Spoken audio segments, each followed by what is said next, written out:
Oh, there we go, there we go. There we go, there we go. Hello everyone, hello, hello. Is Kek Tuu. And yes, finally everyone, finally we're back. Oh, been rather long. You think I've got a sharp tongue? I just tell it like it is. If someone can't handle it, maybe that's their problem. As to what happened, Kek got sick out of nowhere. Kek doesn't know what happened. Kek just know. Kek went to sleep, then Kek woke up and Kek was not feeling very good. Very good. And then now, even right now, actually everyone, if you can hear Kek voice, there is shortness of breath. Oh yes, there is shortness. You can even measure it with the ruler. That's why it's short. But there's no such thing as pure freedom in this world. Even the wind cannot blow on forever. You can hear Kek still being a bit sick. Actually, everyone, Kek is just a bit pushing this stream to go ahead. But Kek knows everyone does like how Kek does the Genshin Impact stream, so that's why Kek will be is doing this stream out of nowhere, although Kek is resting. And as of today, we'll be doing just a short stream.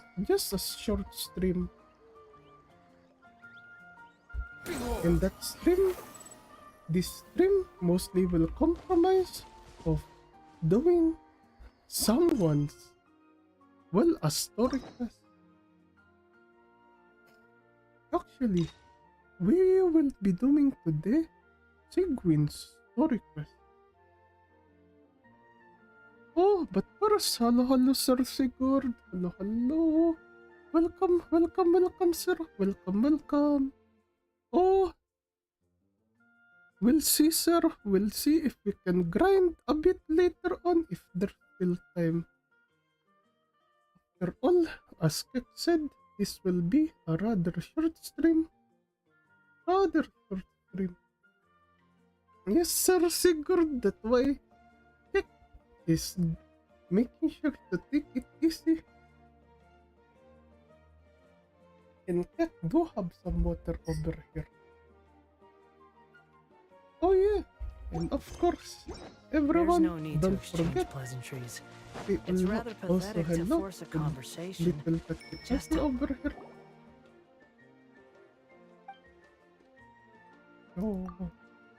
Oh.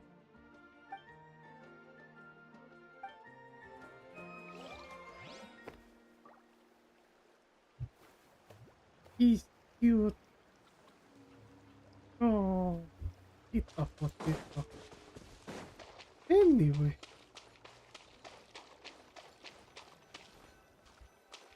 Oh, hello. We have someone new here also. Hello, Invisible VR. Hello. Welcome to Kek Tuu stream. As for the moment Kek is playing Genshin Impact, although it will be just a very short stream. Anyways, I is Kek Tuu, friendly coconut farmer from the Wild South of Eltorea.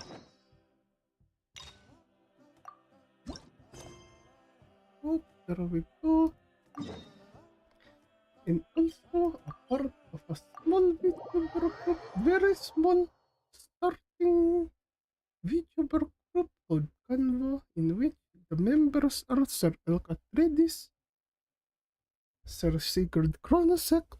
Both of them also streams here in YouTube, of course, here in YouTube. Their links to the channel are in the description below, as well as Maam Claira Voyant, who mainly streams on Twitch. And again, Invisible. You can chat, you can lurk around, but most importantly, relax and chill out with everyone. Quit following me. Too slow. As we enjoy the stream and the game. Thank you again, you're invisible. Thank you again for coming. Thank you. Oh, hello, Sir Locking. Hello. Welcome to stream again. Welcome. Yes, Sir Locking. Your stream because Kek's still a bit sick. Also, that's why Kek right now. There's still sickness in Kek voice. There's shortness of breath also.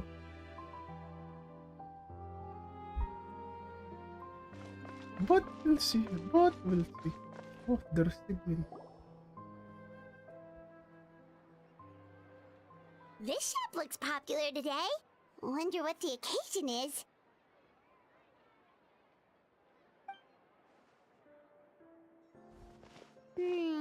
Butterfly Dew Cosmetics now on sale. Huh, looks like it. Butterfly Dew. Oh, Seedween's here too.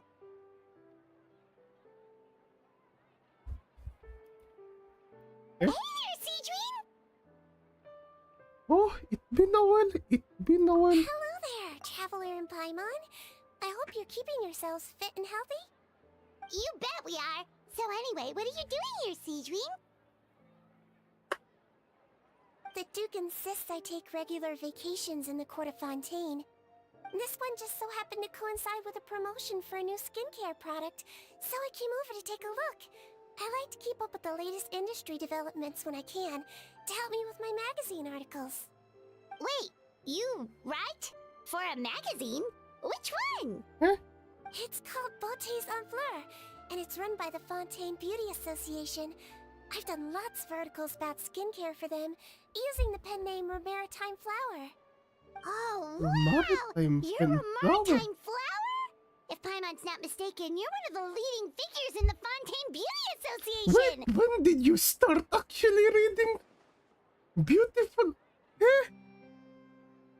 Oh, you've been using Kek funds. What's so weird about that? Everyone loves beauty! I really like this role. The staff at cosmetic shops are always so polite. And as long as I wear a big smile on my face, I always get the best customer service. Well, they sure don't want to make an enemy of the Maritime Flower. Oh, so what got you interested in beauty products? Oh, how did you become a leader in the beauty association? Obviously, it's because of Seedween's love for beauty. Still a leader of the beauty association? That's incredible.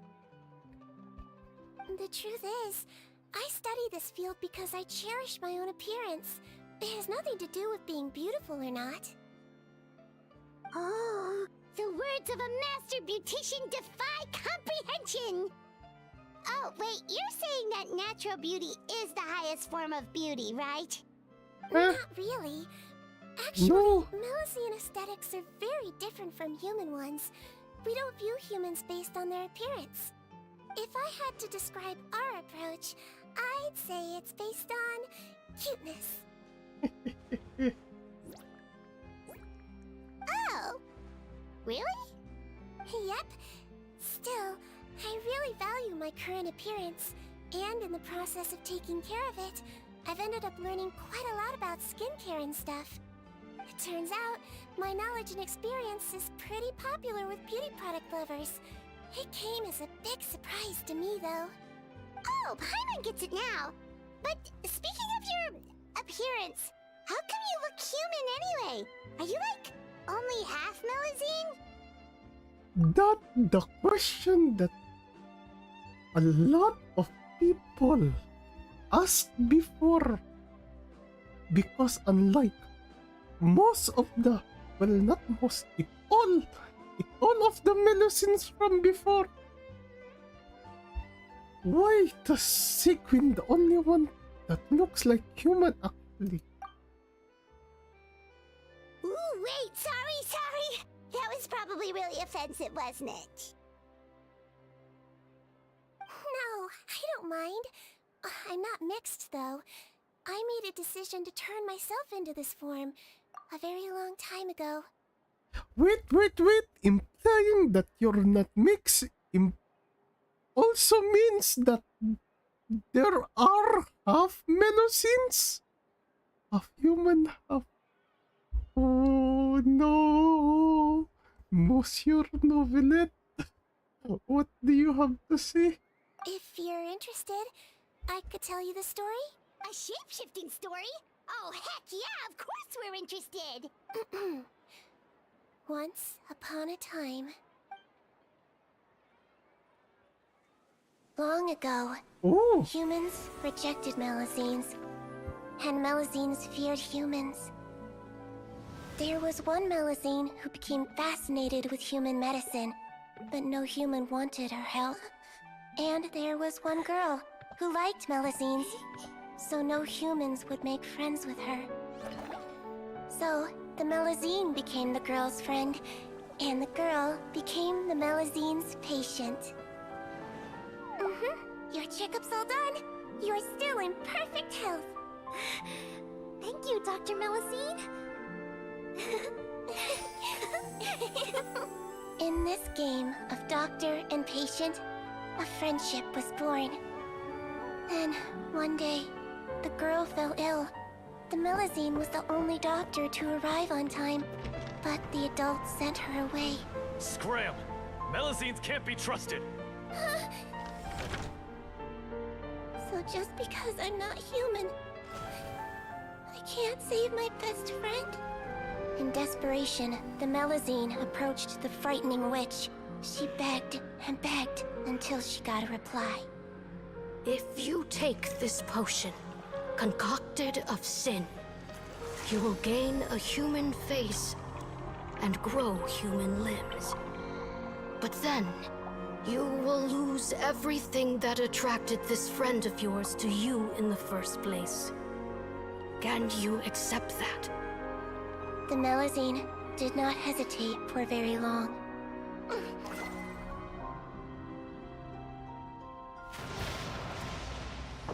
On a rainy night, a little doctor knocked on the girl's door. The doctor wore a hood and raincoat, maybe to protect her from the rain, but maybe also to hide a secret. The little doctor held the girl's hand and treated her illness, just as she had so many times before.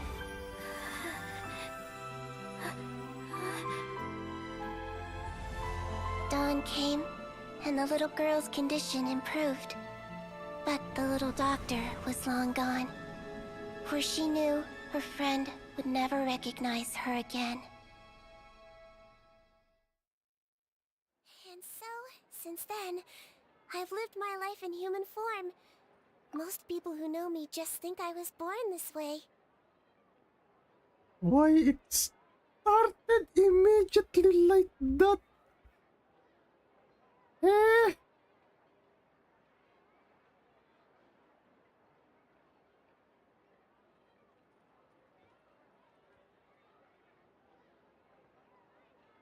Oh.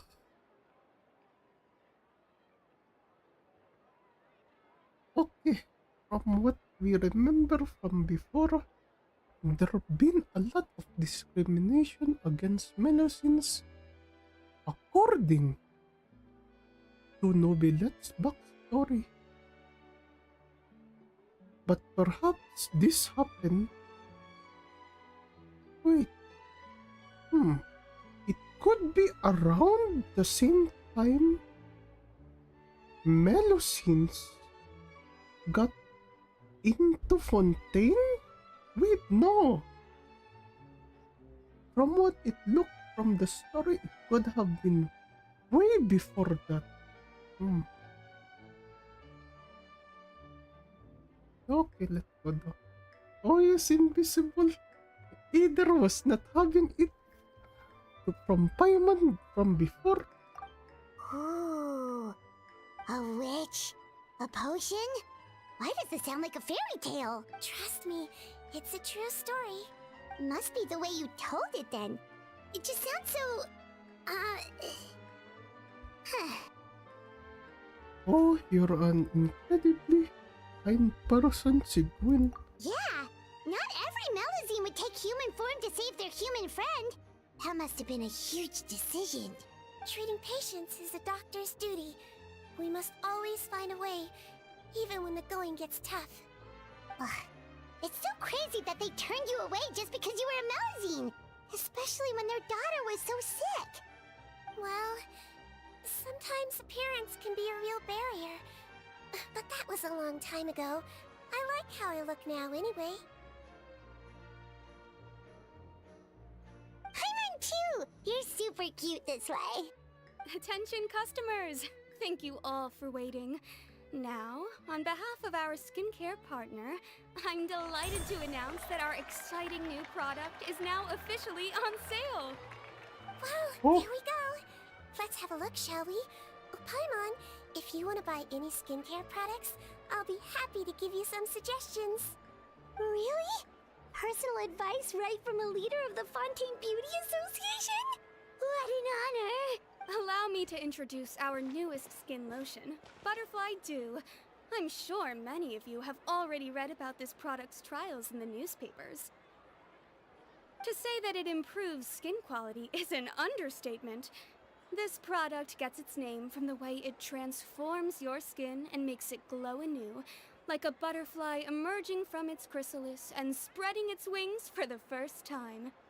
We are thrilled to have the inventor of this fantastic product with us here today. Please welcome Mr. Rawat, a researcher from the Fontaine Research Institute.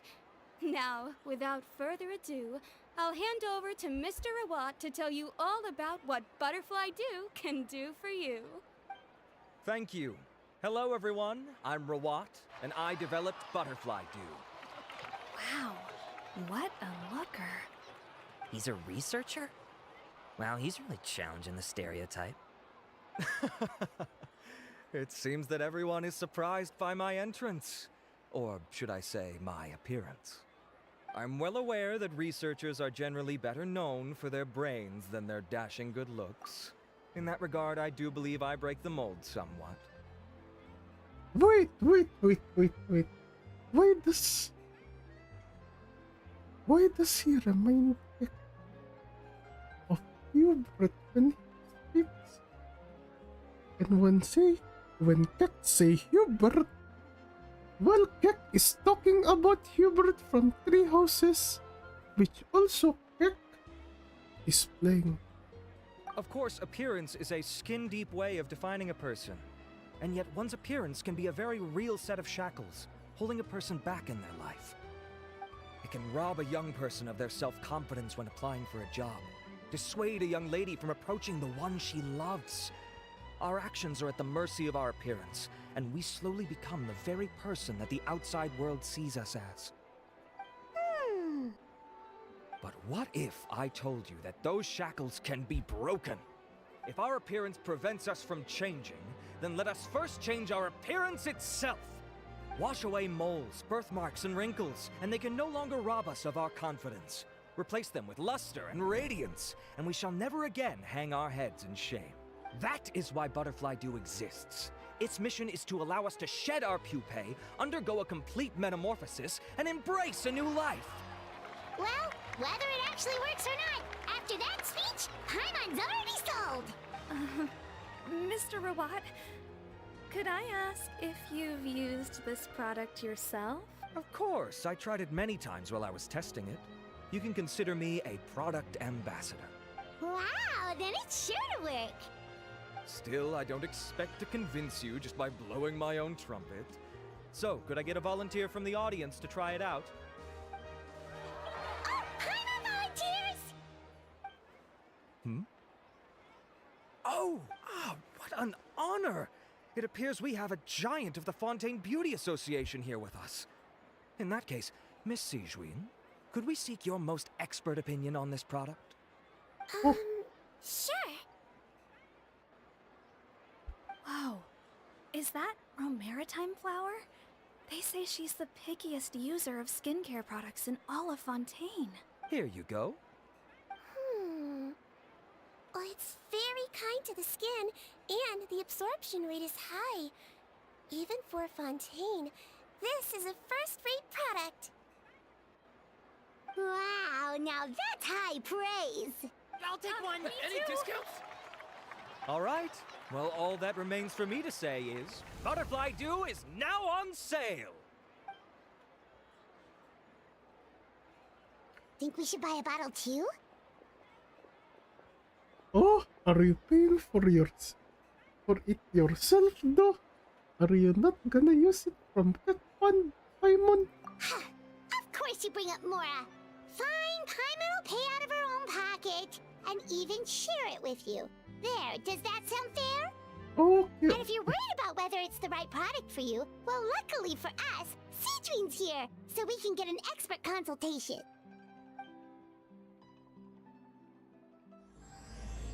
Now it begins. Now there the chapter begins.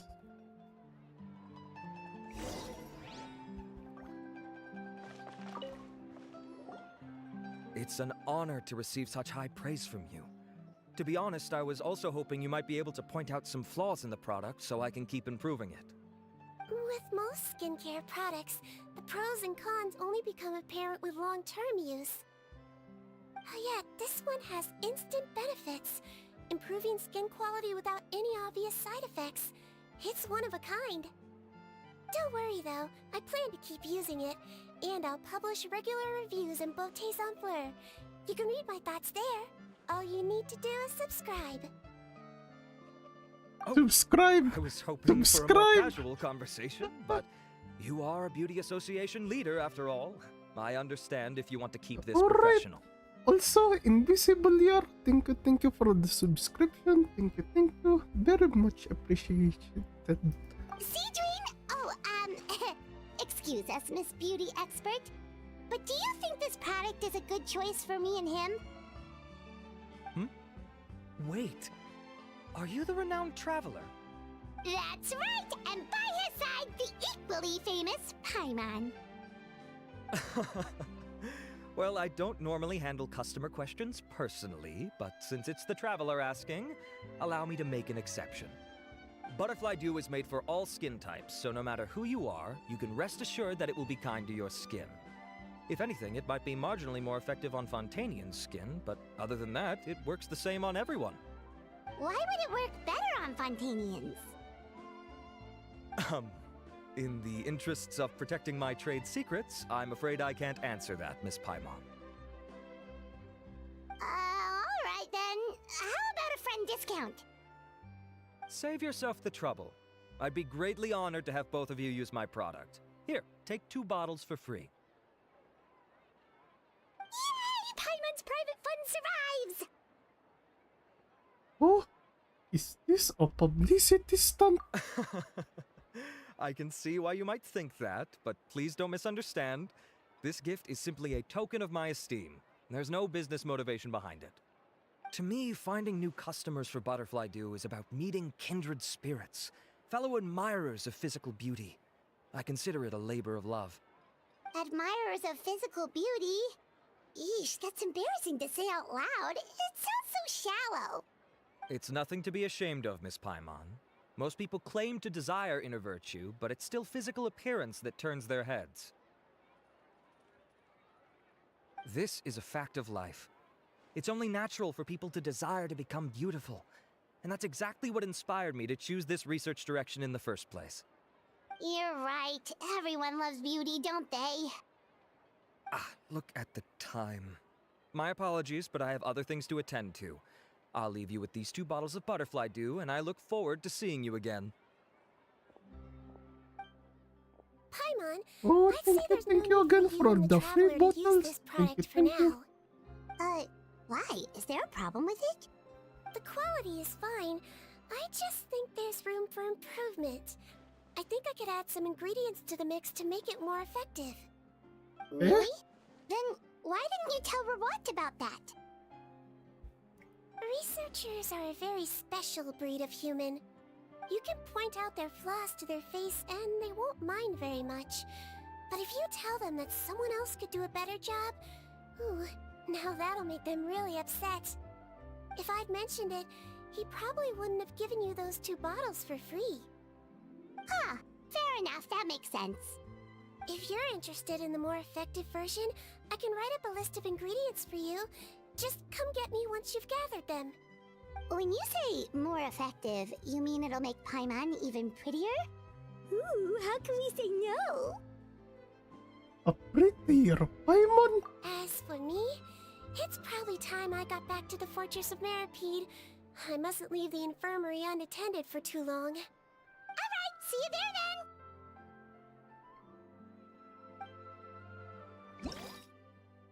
Oh! Oh, this welcome monster from Lord Pola, of course.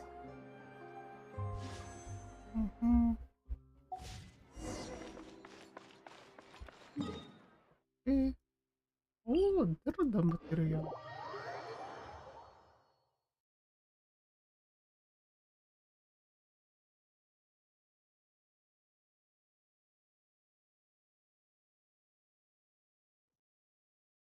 Oh, Just up ahead, traveler. The ingredients for Siege Wing should be nearby. Too slow. is that one of them? Wait, Stabilize. I need to fight that. Behold.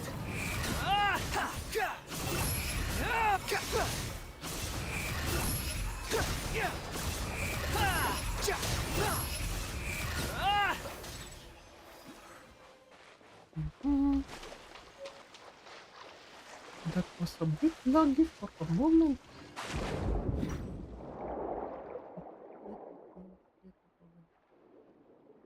Okay, now it's not doing the lag. Okay, it's not doing the lag anymore.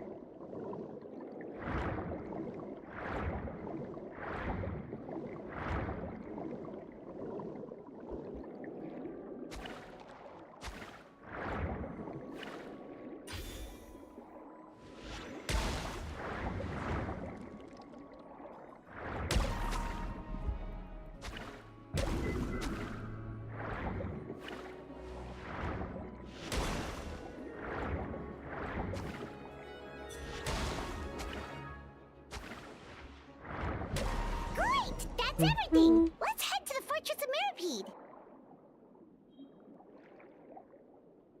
Sorry, yes, I did not get that before.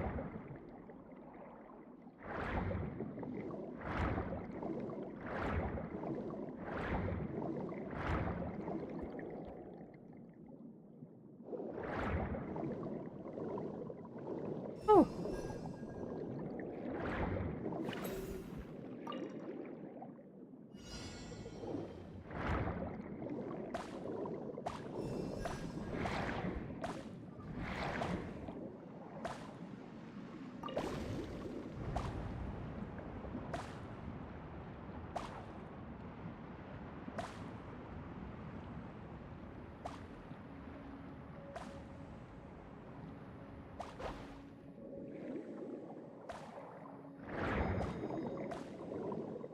Oh.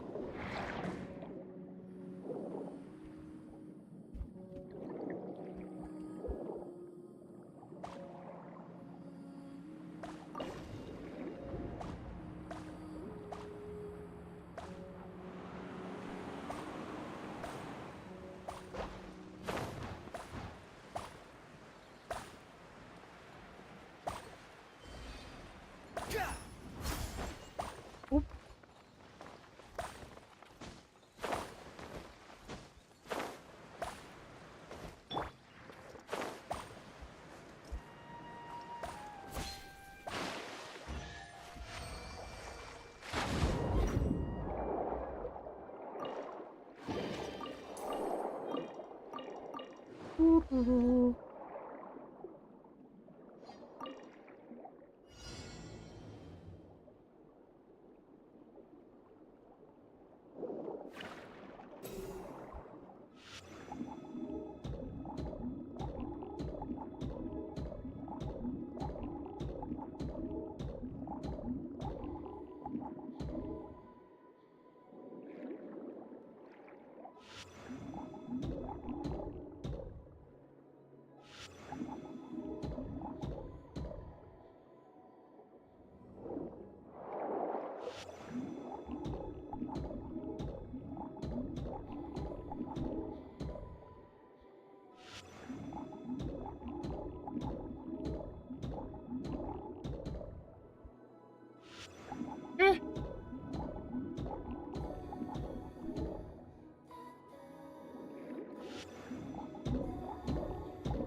Okay, there we go.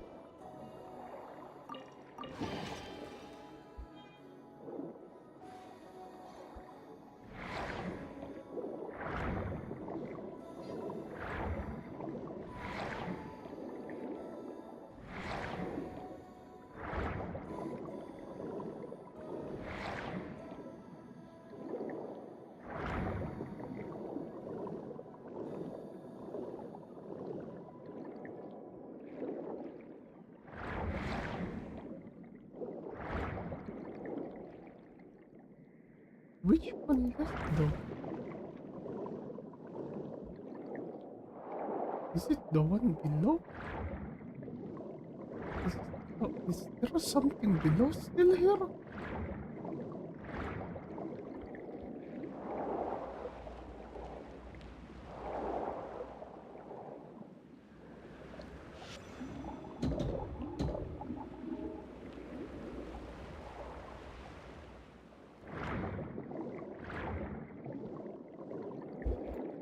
Anyway, let's go back to main quest, main quest.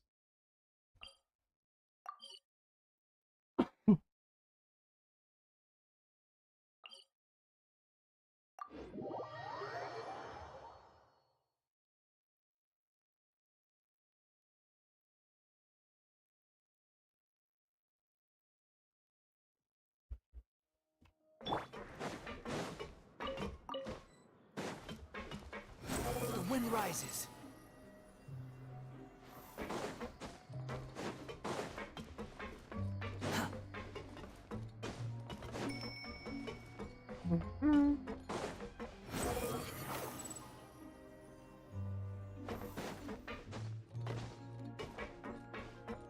Hello. Whoa, the infirmary is packed. Please, you have to believe me. I saw it with my own eyes last night. Another me! He looked exactly like me. Got it? Okay. I've written down everything you told me. Now, I have a few tests to run. Take a deep breath and don't worry. It's nothing to be nervous about. First, which finger am I holding up? Your index finger, but I'm telling you, my mental state is fine. I'm not crazy. Very good. Now, on to the next. Hey there, Your Grace. It's been a while, huh? Oh, nicely. You too. Indeed it has. I would offer you some tea, but I'm afraid the timing is unfortunate. Duty calls. No worries. Actually, we were looking for Sigurd. Do you, know what all of this is about? This inmate came running to the guards in a panic, claiming to have seen his exact doppelganger. A doppelganger? Doesn't that just mean someone else kinda looks like him? And that's what I thought when the report first reached my desk. But we've inspected our records. No one even vaguely resembles him. Considering how certain he is of what he saw, I can only surmise that he's having some mental issues. So I brought him for a medical evaluation. Alright, very good. Take a sip of water and rest for a bit. Evaluation complete. I couldn't find any symptoms pointing to a physical condition. I see. So do you still believe there's more likely to be an issue with his mind than his body? I have to assume so for now. Psychological issues are more difficult to detect. At this stage, we can at least confirm that he is in command of his cognitive faculties. The rumor mill will go crazy if word of this gets out. Guards, take him to the ward for a period of observation. The Marechaussee Phantom has requested my cooperation on a case, otherwise I'd deal with this myself. Sorry for the trouble, head nurse, but I'll have to leave this to you. No problem, Your Grace. I'll add him to my observation list. By the way, we have a couple of guests here who've made the trip just to see you. I imagine it must be important. You probably won't need to add them to your observation list, though. Oh, Traveler! Paimon, it's you! Hey there, Sigurd! It's actually not that important, but... I'll be in my office if you desperately need me. Goodbye for now. Okay, bye-bye! Oh. So, Sigurd... Risley must be very, very busy. Would you mind waiting for just a moment? I have another patient to see. Just find an empty bed and take a seat. I won't be long. Oh, sure. Sigurd, we've brought him. And he seems to have taken a turn for the worse again. Okay, don't panic. Let's start by sitting him down here. Paimon had no idea how busy it can get for Sigurd. Maybe now's not the time to ask for her help with skincare. Oh, patience for a while, Paimon. She'll help us. We just need to wait, though. We just need to wait. In the meantime, we could offer to help Sigurd. Good point. Besides, it might actually be interesting to observe her at work. Well, this could hurt, so I suggest you take a deep breath first. It's something with the eyes. Face melt? What happened? It's anyone's guess. His face melted off shortly after arriving at the fortress. But since he's a serious offender, he can't be allowed out for medical treatment. Best we can do for now is ask the head nurse to give him something to manage the symptoms. Oh, this is gonna be awkward. We still need to bring him to the Marechaussee Phantom for questioning. What if he scares them half to death? Will that be our fault? The Marechaussee Phantom? Does this have something to do with the case Risley's dealing with? Yep, it was a huge case. They bagged a few dozen crooks in one fell swoop. And this guy's the baddest apple of the bunch. He harmed countless people. And now, it looks like it's all finally catching up with him. You done gawking? Not yet. I need to check the severity of your ulcers to decide the right dosage. Oh, Don't for worry. painkillers. We Melusines have a very different sense of aesthetics from humans. To me, he just looked like a little kitty with slightly scruffy fur, but still just as cute. Okay, the dosage medicine could be something so that there would be no infections and all, and possibly improve and stimulate healing of the wound, if ever. Don't patronize me. Do I look like a kid to you? Just give me the meds and let me out of here. I already missed my cell. Hey, lose the attitude. You dare talk back to our head nurse like that again? Your days are numbered. Oh, it's fine. Okay, I'm going to apply the medication now. Tell me if it hurts, alright? Look how nice Sigurd's being. And he still talks to her like that? What a nasty piece of work. Can I leave now? Wow, not a peep. What a brave little guy. Thank you, Sigurd. And I apologize for the trouble. So, Traveler, Paimon, did you bring the ingredients? We did, but we don't want to interfere or anything. You're busy saving lives here. Oh, don't be silly. I agreed to it, didn't I? Just hand me the ingredients, and I'll make some time to whip it into the improved version for you. Take a rest here if you want. Or, if you're not tired, I hear they're holding a new pancreation tournament in the administration area. Oh, Or tournament. alternatively, is there anything we could help you with, Sigurd? Oh, well, take it as a token of our gratitude. That's right! Let us help you out! It's the least we could do! Good point. Kind-hearted humans start to develop guilt if they accept free help from others. Kind-hearted humans. Don't That's worry, what you call I'll take a look at my schedule. Oh, thank you I'm sure I can for find something to treat this saying that. condition. I gotta warn you though, it'll be tiring work. So I suggest you take a break first, then come back and see me when you're ready. Oh, where do we go actually?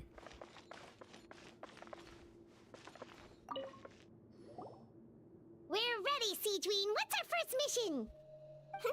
I found the perfect job for the Traveler. First, I'd like you to lie down in this bed.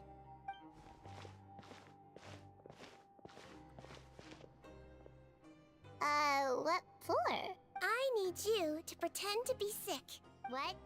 Eh? Oh, is it that difficult? I thought you did a pretty good job last time. Oh, so you knew. I sure did. He was way more interesting than the usual malingering inmates, And you played along very well, Paimon. I observed you two for quite a while after that. Well, this is awkward. But what? No time to explain. My next patient will be here any second. Please just do as I say. You can, pretend like you've got a nasty headache. Okay.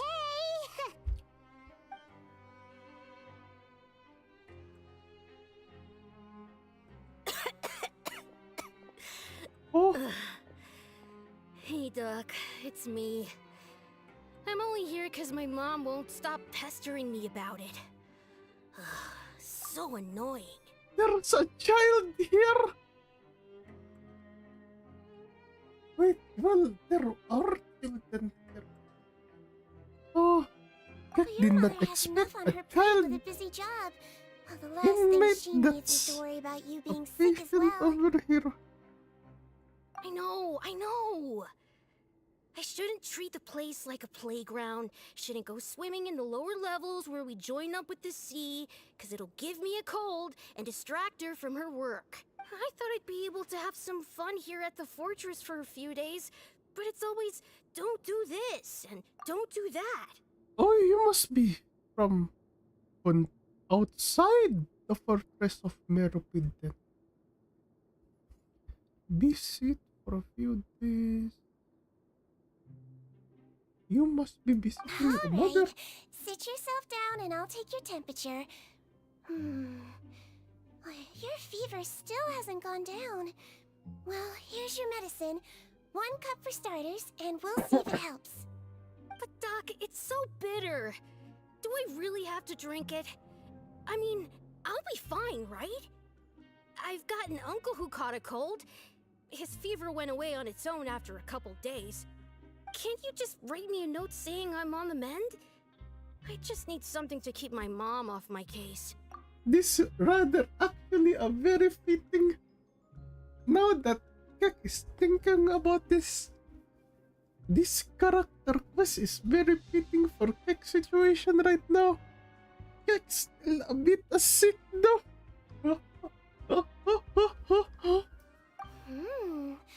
I sure can. You're a very brave boy after all. Huh? Brave? What makes you say that? Well, if you want to rely on your own immune system to clear up your fever, then you'll have to tough it out like this guy. Oh.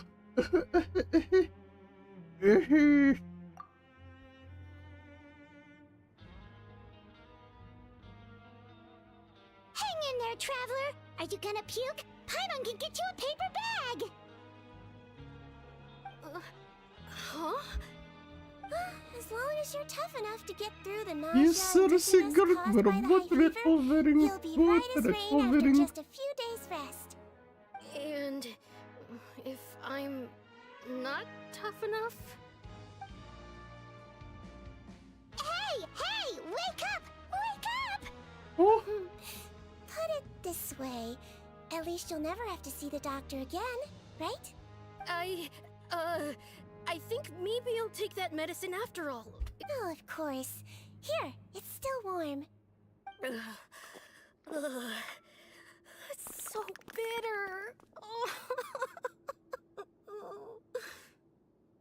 done.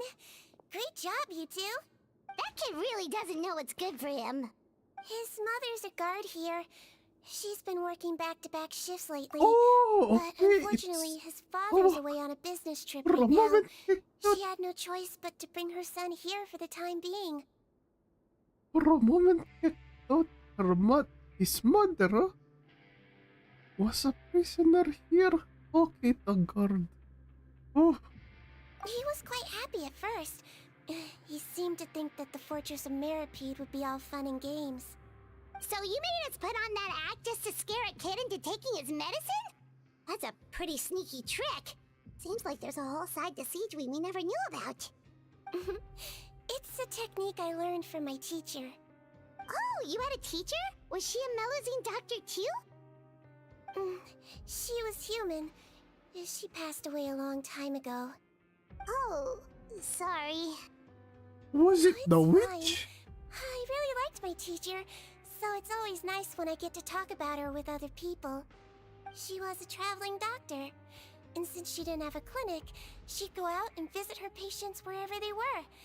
Dealing with the badly behaved ones was her specialty. She used to say, if you can scare the little brats into taking their medicine, you won't have to hear them wailing and screeching when their condition gets worse. Huh, she sounds like a pretty strict teacher. Strict? Well, that's not how my teacher saw it. She thought of herself as terrifying to kids. Strange way for a doctor to describe themselves. Now Paimon's curious to know what she looked like. Oh, as it happens, I actually have a picture of her. Huh? Oh! Oh, wow, yeah, okay, that'll terrify the kids. Yep. All the children she treated thought she was a witch. If you had a picture, then that means it could be yours. Sigurd's story could have happened somewhere in between Novelet. After Novelet's story arc. Well, not story arc. Story character. Story character. That. Why does it almost sound like you're envious of her? Oh, because I am. If she was here, all the children would take their medicine without any need for tricks. A doctor who looks like a witch. True, they wouldn't dare try anything funny with her around. Oh, me, on the other hand, it's hopeless. Children aren't afraid of me at all. That's actually a good thing, you know? Oh, my next patient should be arriving now. Would you mind lending me a hand again? Sure thing! On to the next mission! A dozen of patients later. Is it nighttime already? That flew by. You really have a busy job, Sigeween. Well, thanks to you two, it was much easier today. Aww. Oh, we're very glad we could help. Should we get some rest? It's getting pretty late. Oh, there is one last thing. I have to keep it confidential, so I usually leave it till after everyone's clocked out. Oh, Sir Sigurd, more like deception. Deception. Confidential? Are you sure you can tell us? It's fine. You're not living here anymore, so it's okay if you know. All it is I have to prepare some ingredients to make healthy meals with. Wait, you mean those healthy meals? Oh, it's the gotcha meals. My patients refuse to eat any healthy meals I prepare in front of them, so I have to prep the ingredients in secret, then let the chef at the coupon cafeteria handle the rest.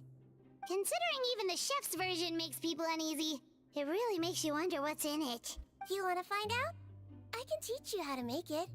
That way, if you ever suffer from exhaustion on your future travels, you can prepare a healthy meal for yourself.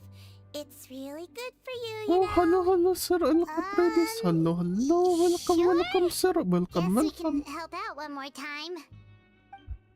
Oh, no, sir. This is just a story quest. Just a story The quest. ingredients are ready. Now, put them on the table and add them in the order I tell you. First, we add this special slime condensate. Stir it thoroughly, then pour it in. But for See that? It adds elasticity. It looks just like tasty jelly, doesn't it? But Sir Elk Atreides, if you're wondering which part is it around the fourth nation, not fourth, the fifth nation, it on Pontaine. You're still very far ahead. Very, very far from it, sir. Very, very far from it. Yeah, it really does. Until you remember it's slime condensate. Next up, xenochromatic crystals. You want to crush them up into a fine powder, like powdered sugar. Wait, are those from vtuber aberrants? Are you sure they're edible? Finally, Blue needs some high-protein meat. Frogs are an excellent choice. Oh, hello, Just Sir make the Alex. cleaner Hello. innards, Welcome, and then sir. you're left with some Welcome lovely, to Kek tender Stream. meat. Yes, sir. It's one of the impact games, sir. However, it's the Genshin, not the Honkai. Oh, Frogs. frogs. And we're done. All that's left now is to pack them into lunch boxes and hand them to Walsey. Oh, hello, Arabella. Hello. Welcome again to Kek Stream. Welcome. How is you? Yesterday in the production zone, I noticed an inmate who's been working for 2 Remember days you? straight. Kek, remember That you means it's a dropping by healthy from meal for before? him tomorrow. Again. Welcome to Kek Stream, in which Kek will just be doing a short stream today because Kek's still recovering from being sick. Siegwin really does have the inmate's best interests at heart.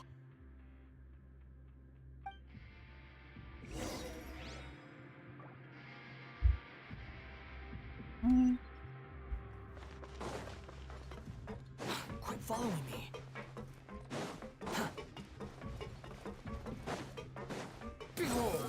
Where? In the carriage see below. Oh, sir. Here are the meals. Got some extras for me? Just the one today.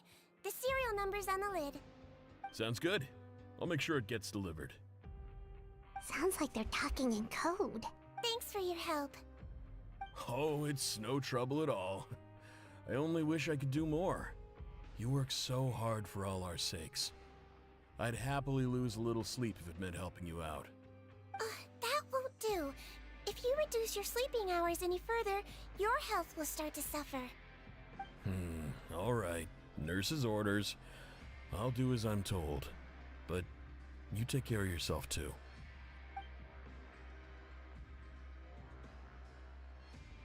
Well, I'm done with work for today. Thanks for helping out, you two.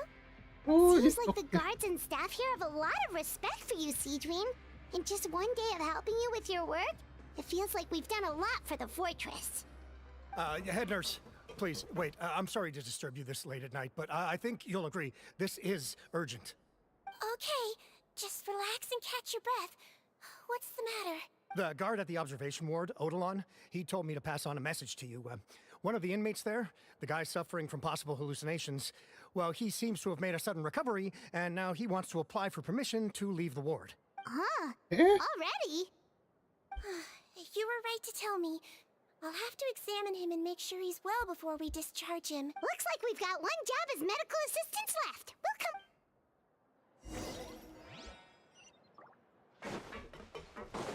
Squall and fury.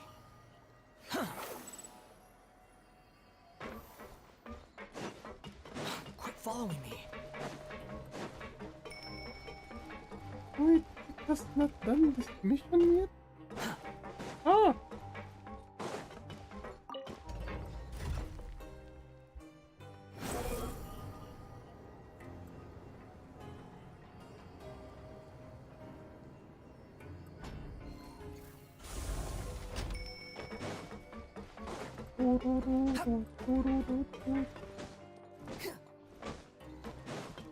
Quit following me.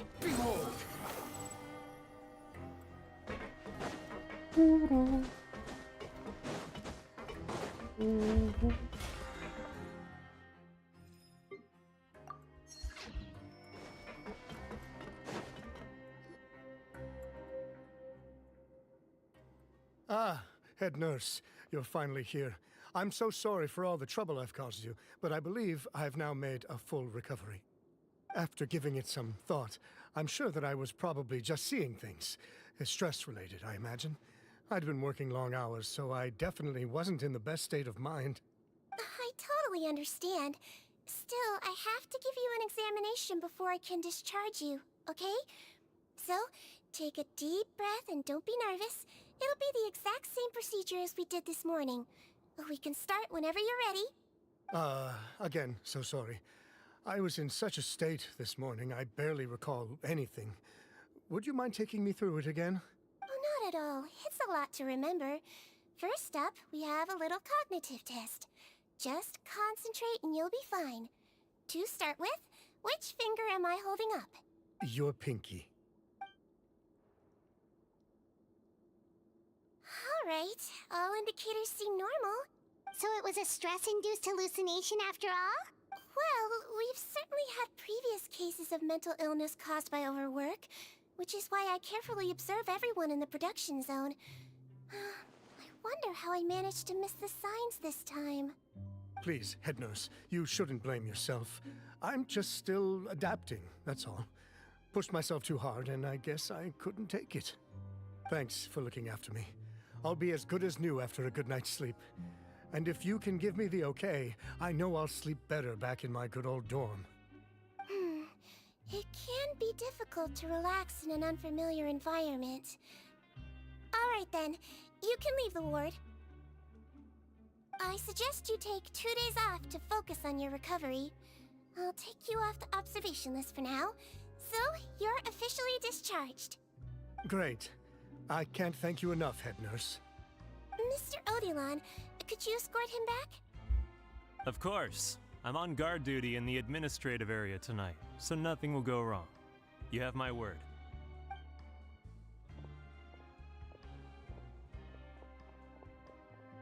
Guess you're finally done for the day now, huh? Yep. But I still haven't gotten around to making that improved lotion for you yet. Oh, no rush! Seriously, it's super late now. You should go get some rest too. Well, tomorrow it is then. Good night, Traveler. Good night, Paimon. Oh, don't you worry! We will! After a productive day of work, we're both gonna sleep like a log. Oh, good night, Sigwin. Good night, good sleep night. tight, Seedream. See you tomorrow!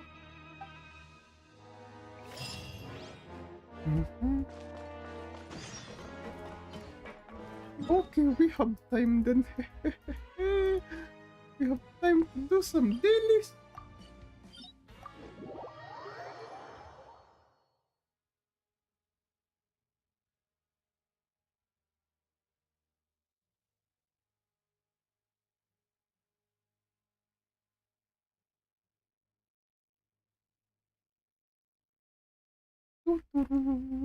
Just a few dailies.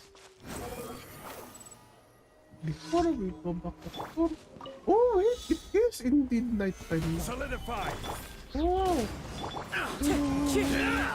Swan Fury! Don't mind if I do! Let's do this then! I'm good.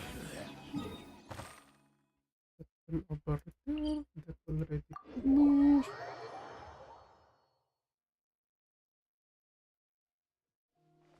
Behold!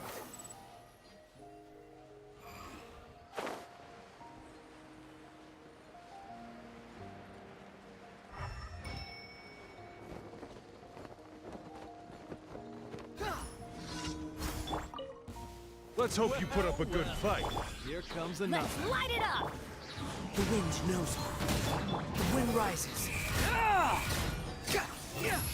Well, let's finish this back. Here comes another. This is new. That was quick. Huh? Wind strike. That was quick. All right, you asked for it.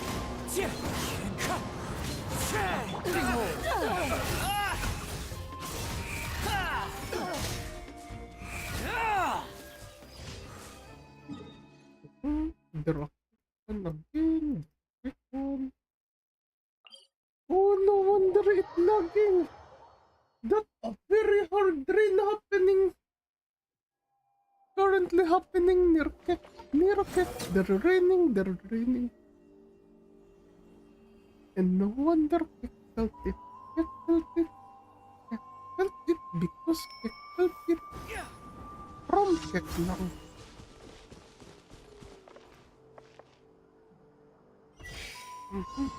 Eh? The wind rises.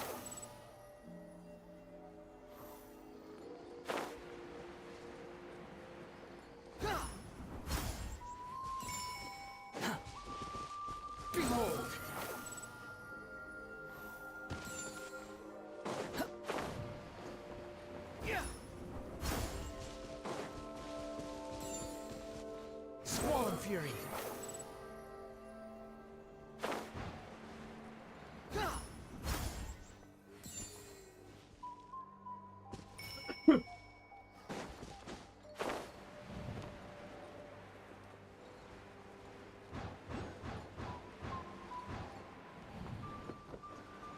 Oh! I did not know that. There was something up. That was a Hierocles over there. Oh, hello, Mama Lydia. Hello. Welcome back. Stream, welcome. Oh, yes, Mom. It's good to be back. However, it will be doing just a short stream for now. After all, Kek's still recovering from sickness.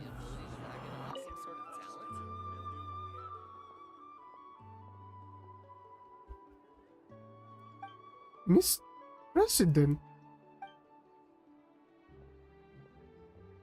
Wait! You're from Fontaine! What has befallen the town? Yet I cannot simply pack up.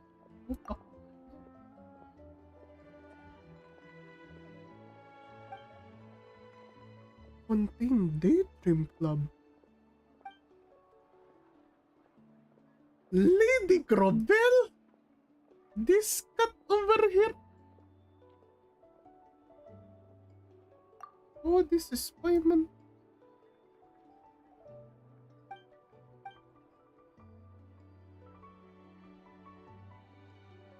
We met Pericor. Oh, wait. We met in Pericor before.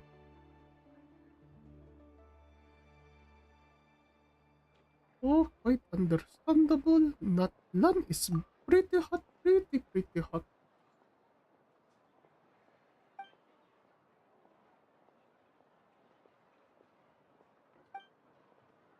Not only gathered Polystone, but talk.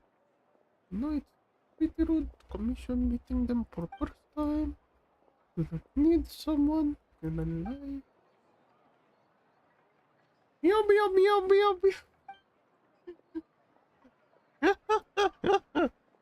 Yet does not understand how this person right here will be able to understand the cat right there.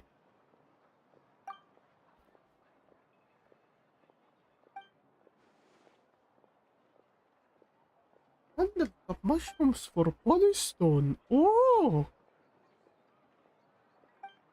Embercore flowers also.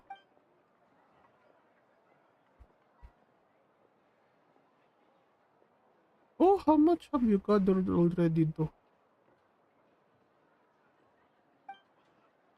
Fine start.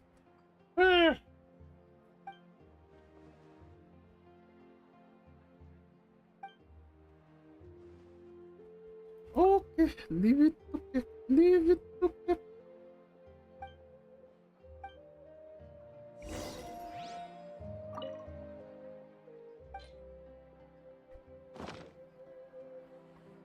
I'm heading east.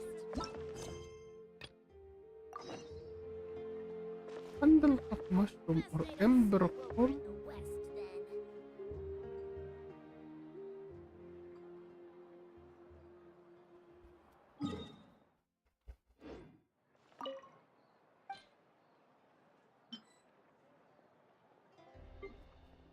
There we go. There's the handle of mushroom.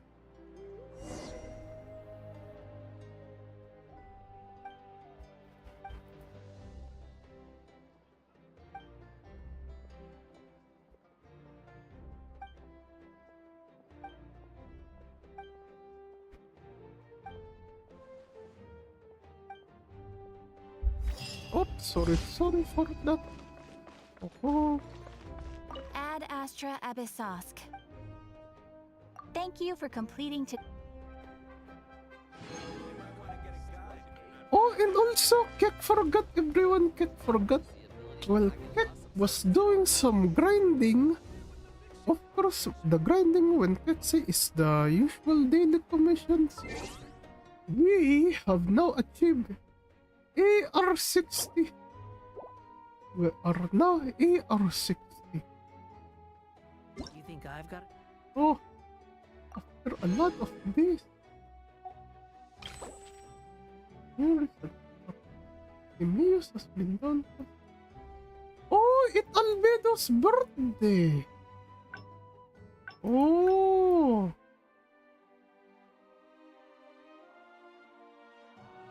This is child, isn't it? Oh no, it's in you. Okay. Albedo.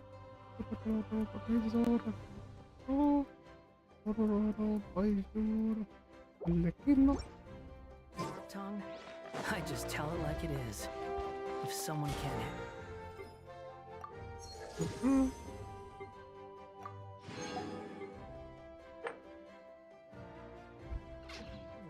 Oh, what anything?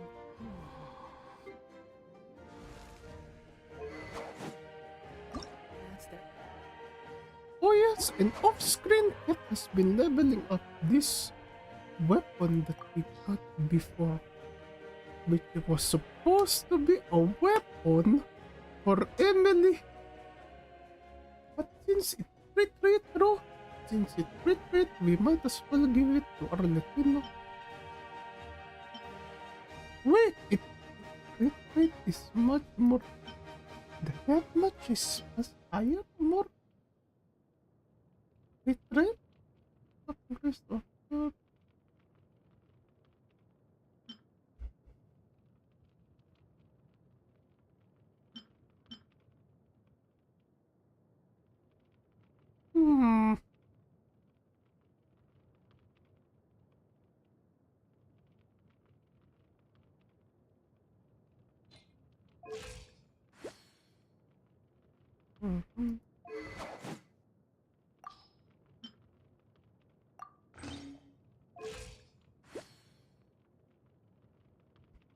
Yeah, that's fine for now.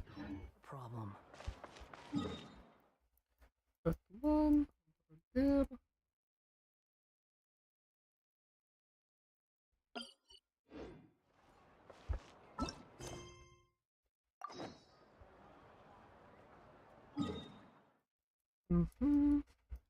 Actually, we actually... Which character to grind for to get artifact?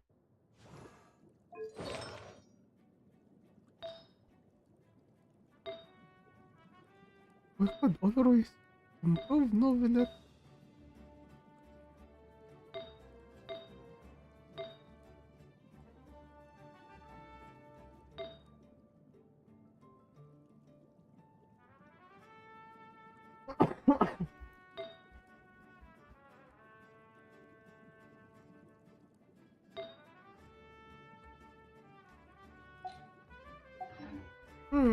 No.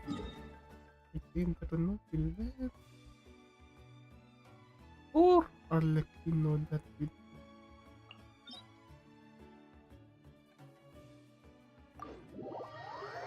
We might as well go for Arlecchino if that's the case.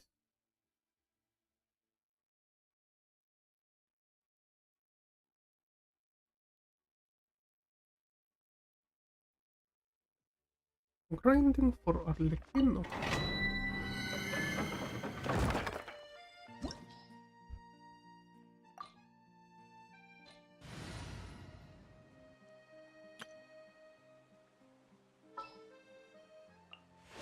Thank you for inviting me to join you.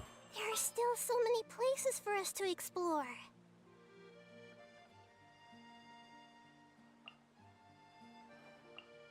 Wait for my signal.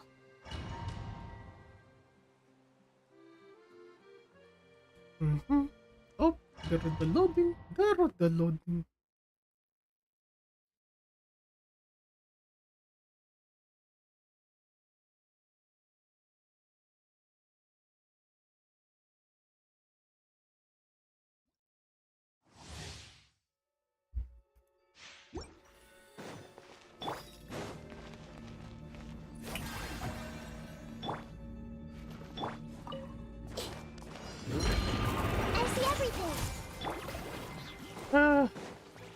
bow your head.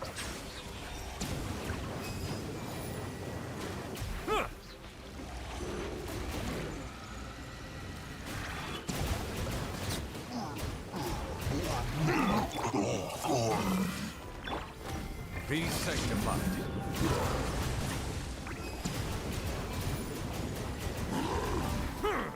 I'll settle this. Wait, Bond is actually, strong. My name echo in song. Make yourselves a home. Settle down. perhaps the original team is much more better in dealing with this. Oh. In dealing with this domain.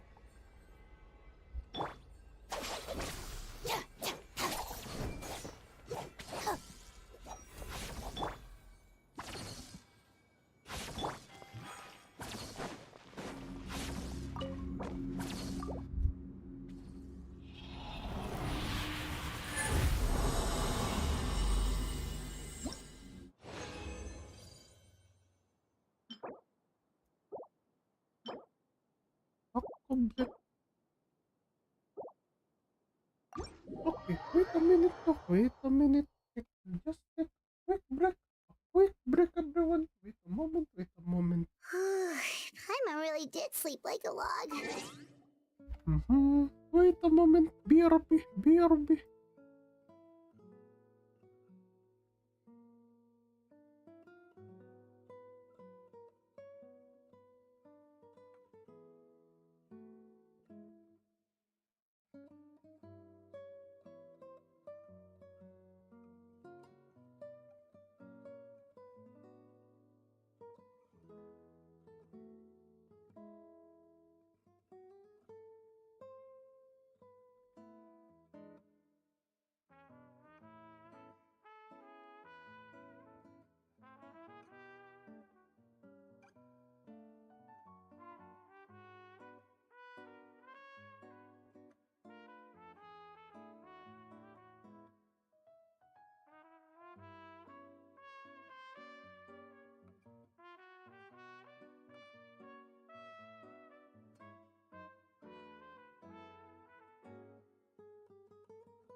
Oh, there we go, there we go. And we're back, everyone. And we're back. Sorry for that. Sorry for that. Anyway.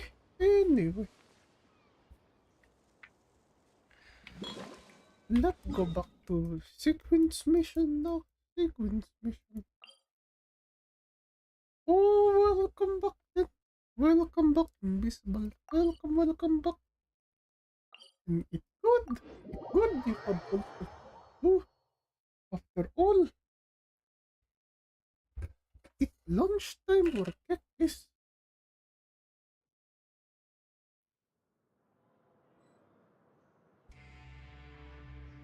Let's go back first to main team, to the main team.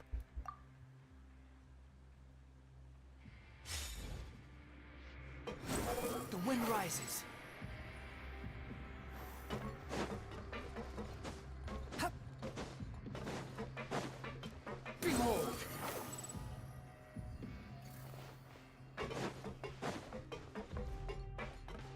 Quit following me. Hello. Squall of fury. Now, Kek has returned. Why there are a lot of people? Even busier than yesterday. Good morning, Traveler and Paimon. I have a few people here for a checkup, so you might need to wait for a while. No problem. Anything we can do to help? There's a bit of a complicated situation here. I'm still getting to the bottom of it myself. You have to believe me. I'm telling the truth. You're in a medical facility. Keep it down. Please, listen to me. I'm not Gascon. I'm Uy. You're a horrible liar, you know that? We get all your mugshots with the arrest warrants. It's clear as day that you're Gascon. You mean because of the way I look? I don't know what happened. I just woke up like this. Then you guys dragged me in here for an interrogation. I brought you here to figure out what's going on. If you truly are the victim of an injustice, yelling isn't going to achieve anything. At most, it'll delay your vindication. All right. I get it. This is nuts. Yesterday's interrogations went fine, and now this. Morning, Your Grace. What's going on? Remember the case I mentioned yesterday? The one brought to me by the Marechaussee Phantom? Well, we've been questioning the inmates involved this morning. Every single one of them is claiming mistaken identity. Huh. That's even weirder than what that guy was saying yesterday. The thing is, none of them have been able to provide any evidence whatsoever to support their claims. Questioning them further got us nowhere, so for now, we've brought them to the infirmary. And we thought yesterday was as busy as it got for Siegeween. We've compiled their statements. Have a look. Perhaps there's something we missed. What button? Who's this button? I'm Honore. I had applied to go out and see a doctor, but when I woke up, I was in another cell. Unbelievable. I'm not Gascon, I'm Hollis. Today should have been the final day of my sentence, so I should confess. What gives? I'm Eric. Why does stuff like this always happen to me? No, there's no way my release papers are getting scored away today. My name is Odolan. It goes on. Wait. Release? Interesting. The inmates they spoke of in their statements appear to all be due for release today. I noticed that too. If that's their plan, they're underestimating us a little. Every serious offender claims that there's someone else who just so happens to be due for release today. All the more reason to be cautious. Lumberzar, check the release list for today and make sure no one gets processed. We're gonna need an excuse, though. Just say we're out of forms, and that we're furiously printing more as we speak. I'm on it. It's conceivable that our group of serious offenders somehow found a way to switch places with inmates who are about to be released. We did consider that possibility. But I mean, just look at them. They match the warrants, period. How could there have been a switch? Only if they're dead ringers for the inmates due for release, I suppose. I gave you that name list yesterday to assist in your investigation. Did that help? Yes, the inmates' mugshots were attached to the list. The first thing I did was check for lookalikes, and I didn't find any. The only other thing that stands out to me is that their voices sound a little different today. But it's not exactly hard to put on a fake voice. Oh, really? What does our head nurse make of all of this? Give me a moment. I think I have a way to confirm whether there's been a switch. I know, it's not time to change your dressing yet, but please bear with me. Huh? Isn't that the guy from yesterday? This should be Honore. He has very severe facial ulcers, which require an operation in the hospital at the Court of Fontaine. I authorized him to leave the fortress for medical treatment under guarded escort. Yes, like I told you. I'm not Potton. I'm Honore. So there has been a swap. Well, I can see what happened in Potton's case, but how do you explain the other inmates? You're not telling me their souls switched bodies, are you? No, I believe it was their faces that got switched. The method is a bit like replacing a tooth. Take the bad tooth out, put a false one in. And actually, I think I can prove it to you. Traveler, Paimon, do you remember Eric from the other day? Yeah, sure do. Then you can be my witnesses. To start with, please fetch the inmate who claims to be Eric. Claims to be Eric.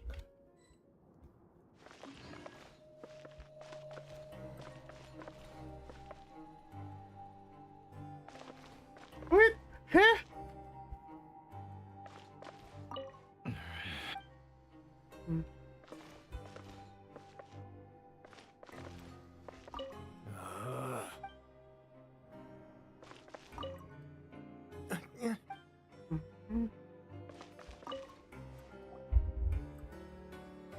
So, you're Eric? Yes, head nurse. It's me. You do believe me, right? I need to do another examination on you. Same procedure as yesterday. All right. It's the cognition test first, right? Now, try to recall if you can. The last time we did this test, which finger did I hold up? I believe it was your index finger. But that means... It wasn't the same person. Huh? So, basically, last night, the Eric who said he saw another him suddenly recovered and applied to leave the observation ward.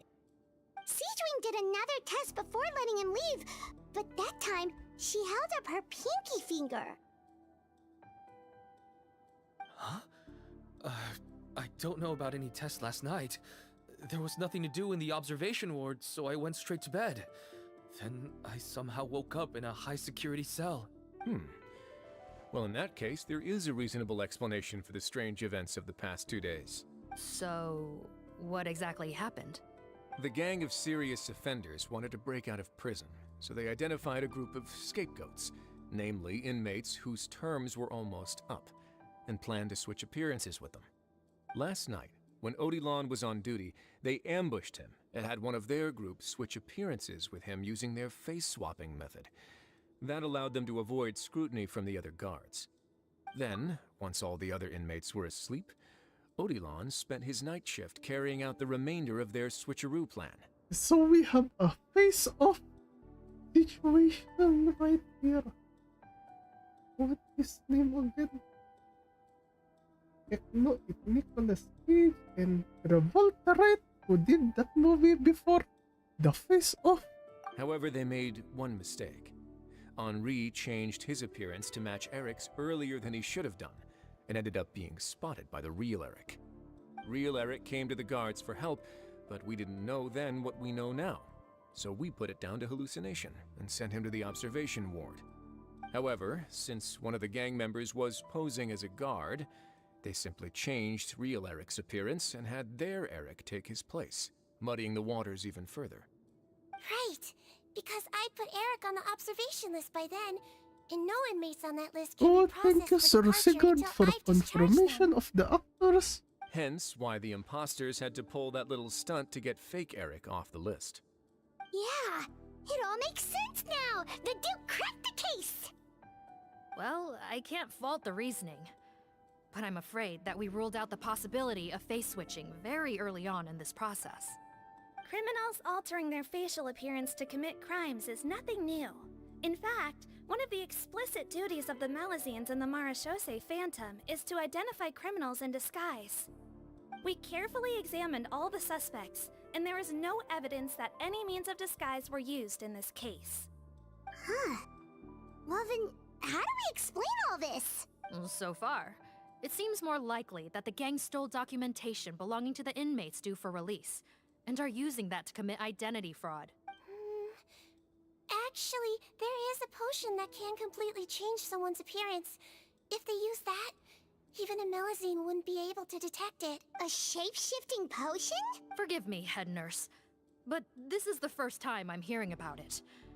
If such a potion truly existed, it would jeopardize our entire investigative process at the Marechaussee Phantom. Are you certain of this? Yes, I am. But... Please, trust me in my professional opinion as an experienced clinician. At the same time, without any solid evidence, it's pure speculation. If we can round up all the inmates suspected of switching places, then have a little talk with both sides, we might just get our answer. Yep, let's do that. Okay.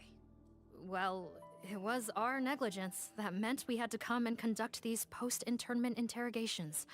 And I know it's put you out. Your Grace, bad news. I paused the releases like you asked, but we were too late.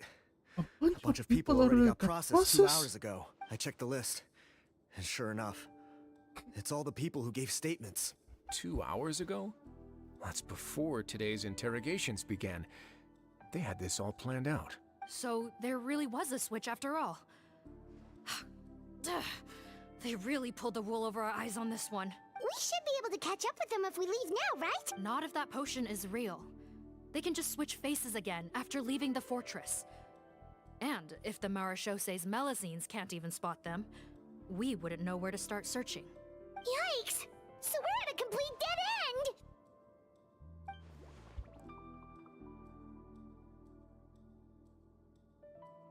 Well, technically there is one more lead we could follow up on. We were only able to arrest this gang thanks to the help of a researcher from the Fontaine Research Institute. I believe his name is Rawat. Oh? Rawat? Isn't that the handsome guy we met at that skincare promotion? Handsome? Maybe from a human point of view. I just remember that he specialized in potions. One of the crimes this gang is charged with is the manufacture and sale of illicit drugs.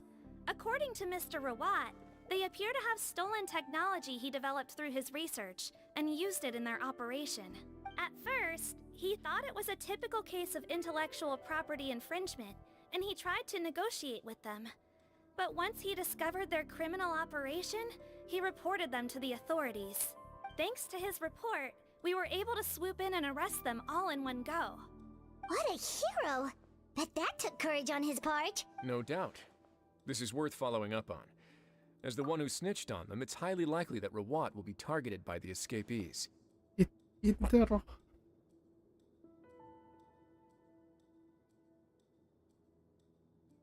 Oh, it either will be targeted or they got blackmail over him. In exchange, he made a potion. Well, recreated the potion in which the switcheroo could, the base of thing could happen.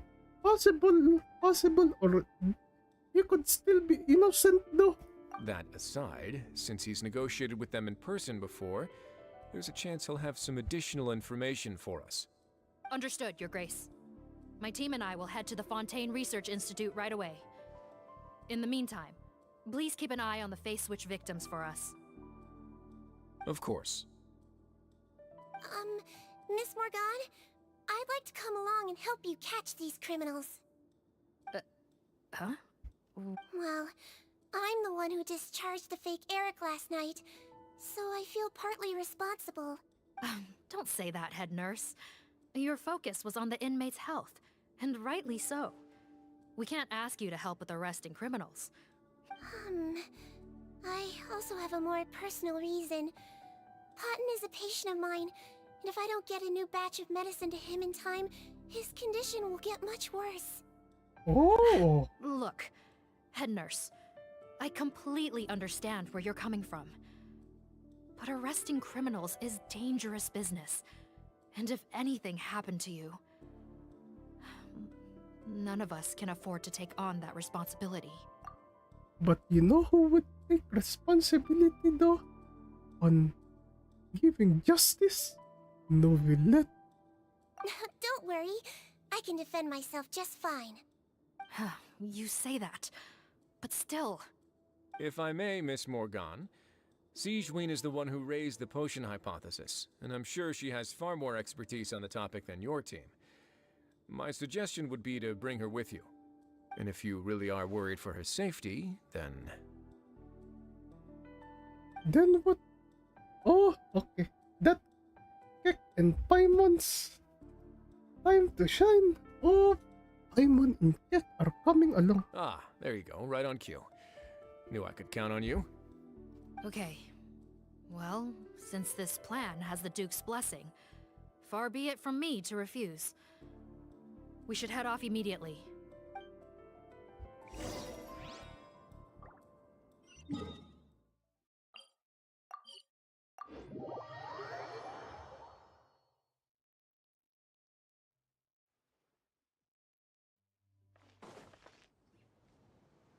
Greetings. Sorry to impose, but I'm afraid we're here on urgent business. The Marsh is a phantom. Let me guess, you're investigating some more legal research? Not this time, no. We're looking for a researcher. Do you know where we might find Mr. Rawat? Rawat. Oh yeah, Mr. Handsome, right? He actually doesn't work on site here very often. There's a handful of researchers in the nearby area who know him pretty well, though. You could see what they know. Just a handful? Paimon figured he'd be the most popular guy around. Well, I guess you could say he's popular, at least on a superficial level. He's blessed with good looks, so he tends to make a good first impression on people. But in all his time here at the Fontaine Research Institute, I don't think he's ever had a single deep conversation about his research with his peers. That's no way to make real friends around here.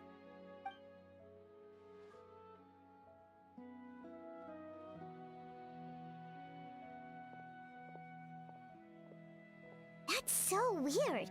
He definitely didn't come across like a recluse at that product promotion. I don't find that weird at all.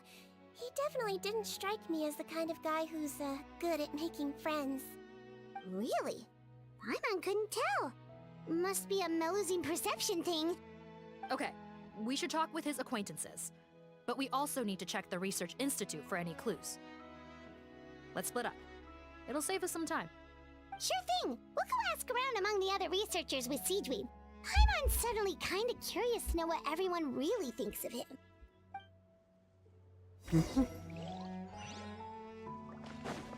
We go over here.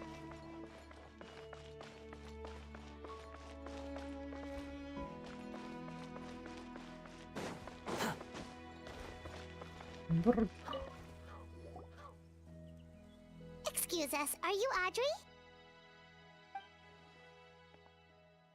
That's me. What is it? Are you close friends with Rawat? We're trying to find out where he is. Close friends? You mean because I told him I had feelings for him once? I doubt I'm the first or last at the Institute to make that mistake. Why would you single me out as a close friend? I should have known, really. Men like him, they just enjoy being surrounded by fawning women. They're not interested in a serious relationship. Okay. We were just kind of wondering if you might know where we can find him. Why would I know where he's at? I barely know him, and he probably doesn't even remember me. Ugh, this is getting annoying. Shall we go ask someone else? Oh, he only likes the fame then. Oh, that's very sad. I think she knows Rawat better than she cares to admit. If we leave now, it might be a wasted opportunity. Maybe, but we're not going to get much out of her while she's in this state, are we? She's displaying symptoms common among people in love, if that's what you mean. But I Symptoms know it common among people in love. Oh, Kek will use that curable? line later on, if ever. Oh, we're still no closer to finding Mr. Rawat. Oh, by this point, he could be in grave danger. Danger? Wait, why are you looking for him again? Oh, that's right, yeah! The Marechaussee Phantom said that he's been targeted by some pretty bad people. What? How has this happened? He seemed fine when I last saw him, and that was only a couple of days ago. Just happened to run into him, of course. Oh, I see. Well, do you have any thoughts on where he might be right now? Kek swear. Sequence deception checks. Oh, this is very concerning. Okay, but this is purely out of concern for his safety. If he's not at the Institute, he might be at his mother's place. Wait a minute. Okay, so something very scary. I will address it later.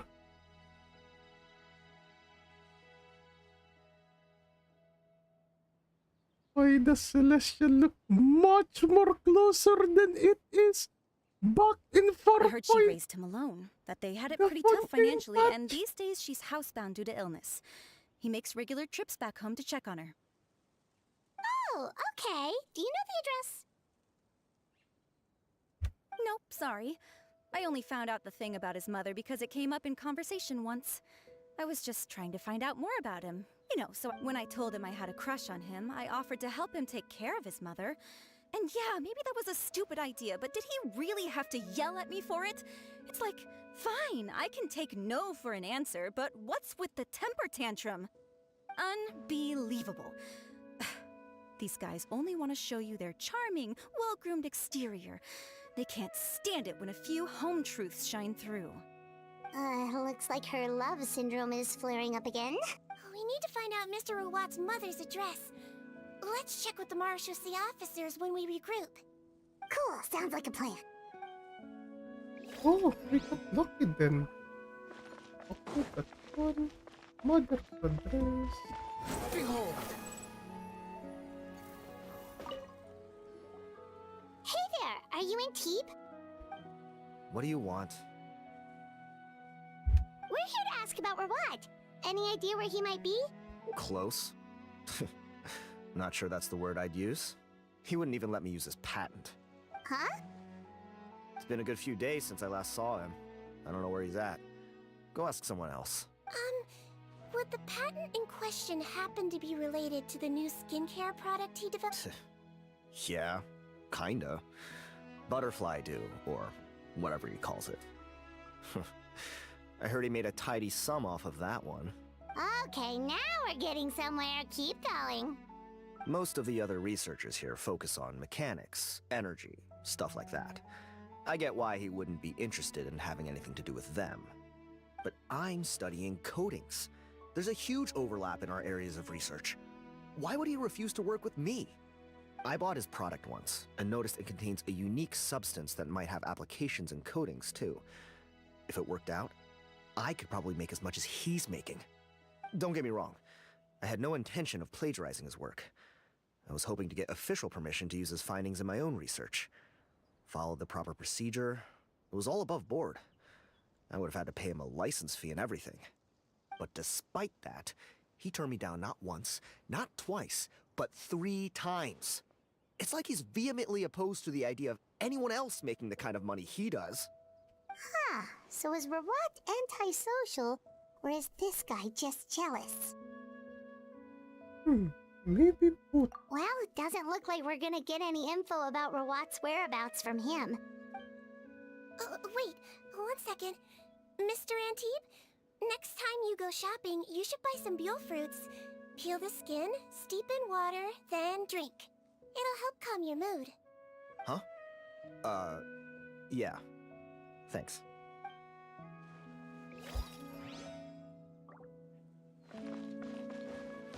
The wind rises.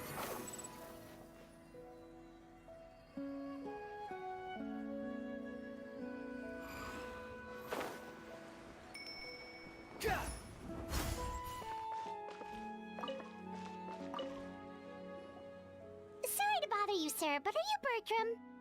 Who's asking? Just some concerned citizens helping out the Marechaussee Phantom with an investigation. We'd like to ask you about Rawat's whereabouts, if that's okay. We're told the two of you are pretty close. Not anymore, we're not. Turns out we don't see eye to eye.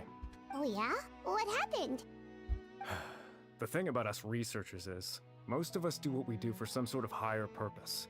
But not Rawat. All he cared about was how to commercialize his findings. He won't even let you work with him unless you sign a confidentiality agreement first. Also, he has better control over who gets which intellectual property rights.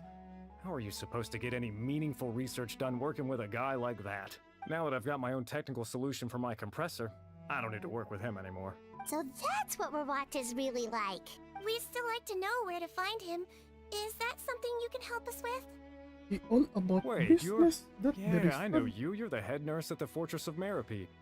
Alright, then I'm happy to help you if I can. I respect the work you do. Medicine serves the highest purpose of all the sciences. Wow, turns out Sigurd's got some real clout. Thing is, I have no real way of knowing where he might be. I stopped working with him 2 months ago, and I've barely seen him since. But if you want my advice, I'd say go talk to the peddlers. There's a few... Peddlers? Yeah, back when I was working with him, I noticed he met with them quite often. Wouldn't surprise me if they were involved in some shady business together, because it seemed like they went out of their way to avoid discussing anything in my presence. The little I overheard was about manufacturing and selling pharmaceutical drugs. Like I said, he's all about the money. Drugs? Doesn't he work with skincare products? Do those count as drugs? Who knows? I never cared to find out. He's the Morag rubber, not me. Thank you. You've given us plenty to work with. Welcome. Goodbye, and may we both... Well, that's all 3 researchers. Let's head back to the meetup point. Into the wind. Squall Fury.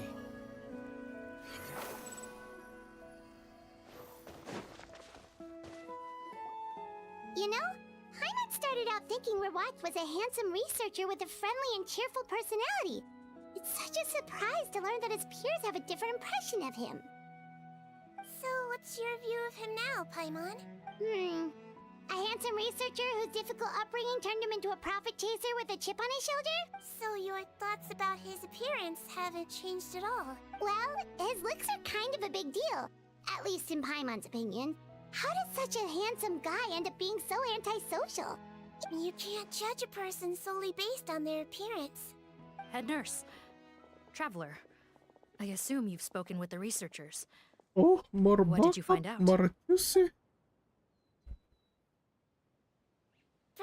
mentioned Rawat's involvement with some pharmaceutical merchants. Do you know if he's registered any pharmaceutical brands? Since he was a whistleblower on such a huge case, I ran a background check on him. I don't remember there being any brands under his name. How strange. If he was so focused on commercializing his research and averse to sharing his technology with others, why wouldn't he have registered his own brands? Maybe he and his business partners needed to avoid public scrutiny? You think he may have colluded with the gang? Well, the crime was manufacture and sale of drugs, and that would certainly be in his wheelhouse. We can't rule it out. Isn't that pretty unlikely, though? He was the one who blew the whistle on them! Most children who come to me with tooth decay have suffered pain for a long time already, but they'll still try to hide the fact that they eat too many sweets. Grown-ups and children aren't so different in that regard. If you say so. I saw him when he came to make his report, and I certainly didn't get the feeling that he was the type to collude with criminals. Perhaps it's more likely that they were coercing him. You mentioned that he comes from a poor family. So, it's possible that the criminals approached him, asking for academic support, luring him in with the promise of riches. By the time he discovered who they really were, he was in too deep. They had leverage on him, so he was forced to keep working for them. That does make a lot of sense. It would definitely explain why he was so unwilling to cooperate with his fellow researchers. No wonder he's so unsociable. He must be on edge all the time with a gang of crooks breathing down his neck. In that case, the situation could be worse than we thought. If Verwat was working with the escaped inmates, they're sure to know more about his whereabouts than us. Based on the information we've gathered so far, he was last seen 2 days ago. If no one's seen him since, maybe we're too late. 2 days ago? So he went missing right after that product promotion. That was the same day he reported the criminals, too. Not a good sign. Don't worry, everyone. I believe we still have a chance. Since he disappeared right after blowing the whistle, it's likely that he's gone into hiding. Yeah, he must have been worried that they'd come for him. All the more reason to find him as soon as possible. The only lead we have at the moment is his mother's house, which you mentioned earlier. See. Yep. When you register a brand, the Court of Fontaine requires you to provide a legal address. The one Rawat wrote down was in the outskirts of the city. That...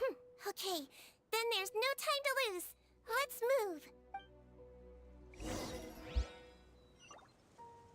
move. Oh, that's very far.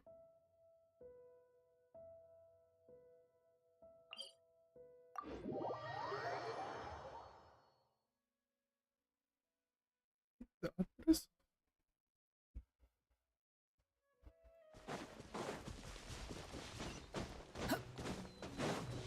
Quit following me. Behold!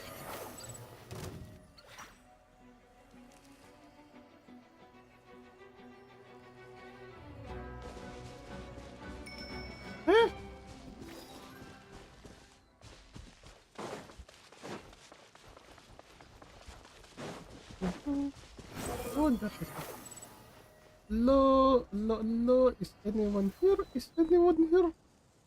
All right, this should be the house. I'm pretty sure this was the address. Okay, I'll knock.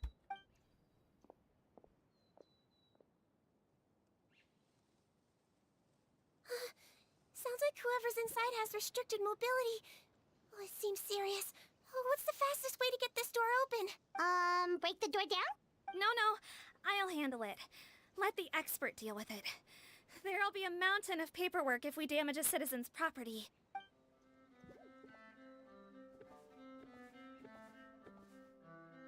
Calm down. Deep breaths. Remember your training. Control your strength.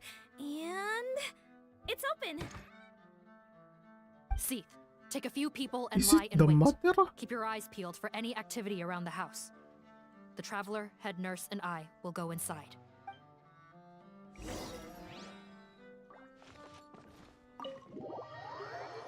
Hello.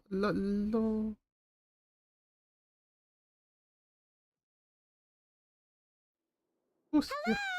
Anyone home? Oh, there. On the bed, there's an old lady.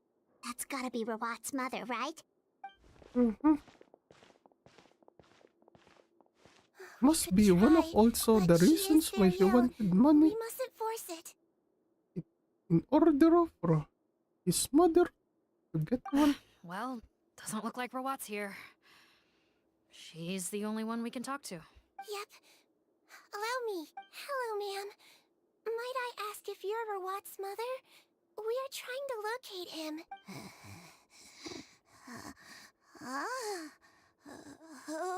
Hard of hearing, perhaps.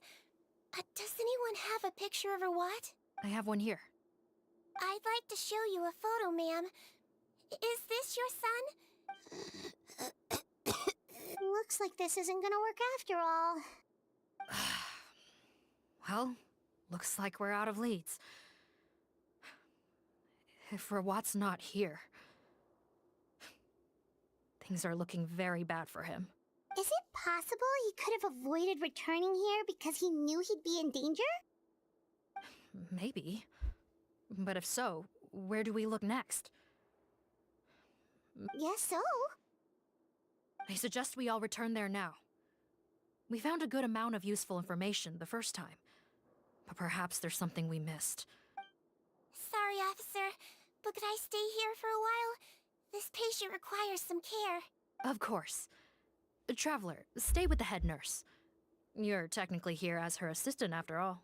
Okay, okay. Don't worry, Mom. Don't worry. Also, I'd like some Marechaussee members to stay as well, and keep an eye on the area. Why's that? Oh, they may Watt target. knows how serious his mother's condition is. He will return. Got it. Okay. I'll tell the squad members in hiding to stay put and keep a lookout. Either he'll return, or the people chasing Rawat will go after his mother, and no one wants that. Thanks for helping me out yet again, Traveler and Paimon. No problem. But when you say her condition is serious, do you mean... Yes. She's barely clinging on to life. Oh. Let me take care of a few things first. Could you pass me the towel over there? Yeah, of course.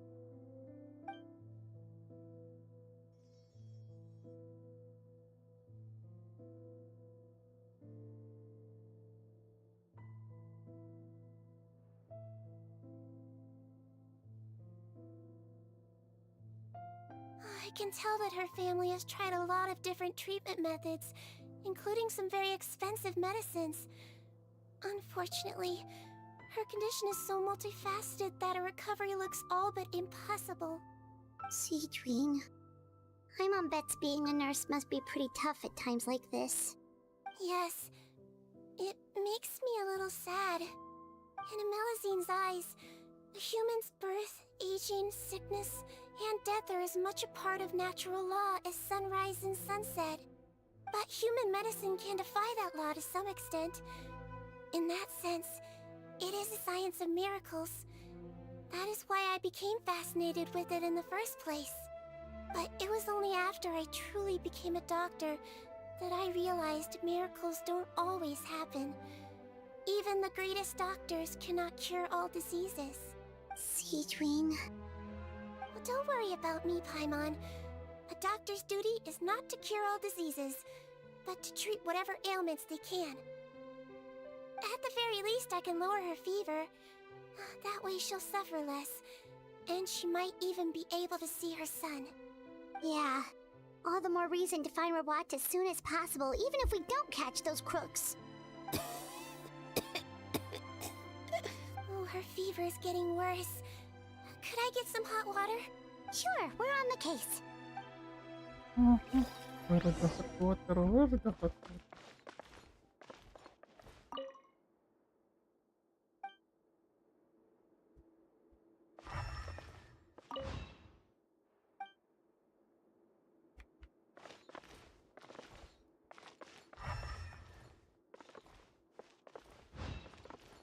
Look for hot water. Where the hot water?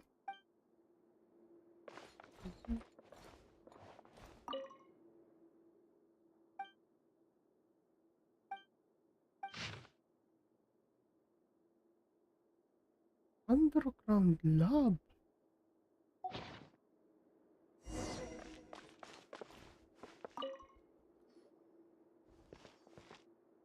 Found the hot water? Sure did.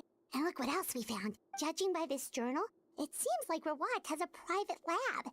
There's a good chance he could be there right now. We gotta go tell Officer Morgan right away. Oh, that's great news. But hold on just a moment. The wet towel is ready.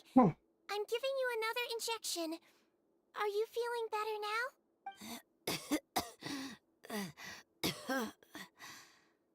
It's all right. We'll go bring him back. Please hang in there. Thank you.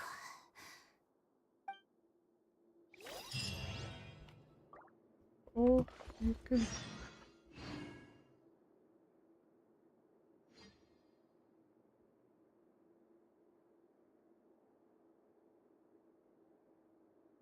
Oh.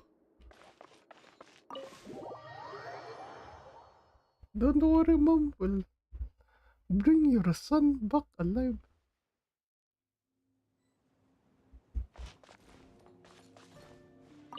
No! look this way. I'm supposed to be hiding, remember? Captain's orders.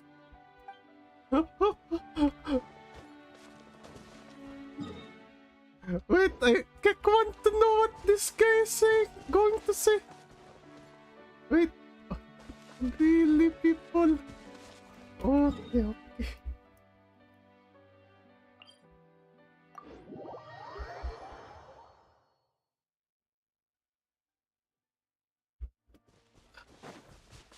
When they say hide, they mean hide, not hide in plain sight. Not that plain at all. Oh, they already going there. Attack helicopter.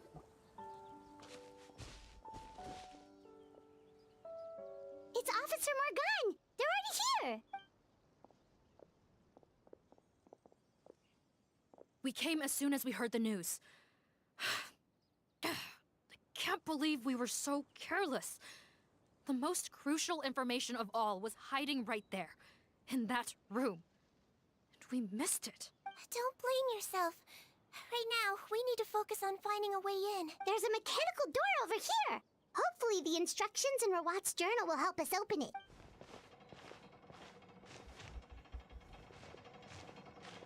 Oh, beep beep boop bop boop. There we go. It's opening now. It's open. Let's go in.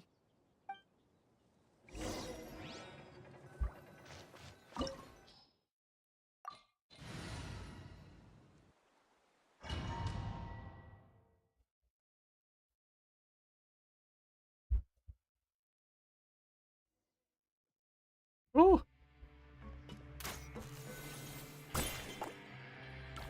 Oh, there's the hearts during charge attack.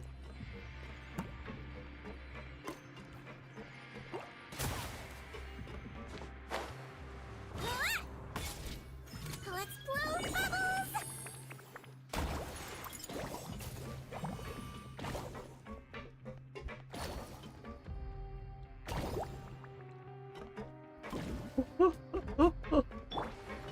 How did they get in here?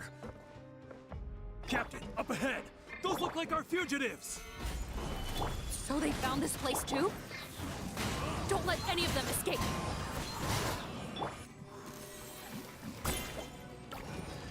Wait, this deals... That deals... Wibbly wobbly!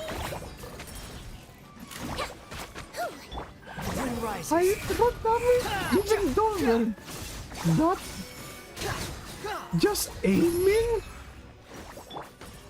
deals. I thought damage. Into the wind. Gather! Let's blow bubbles!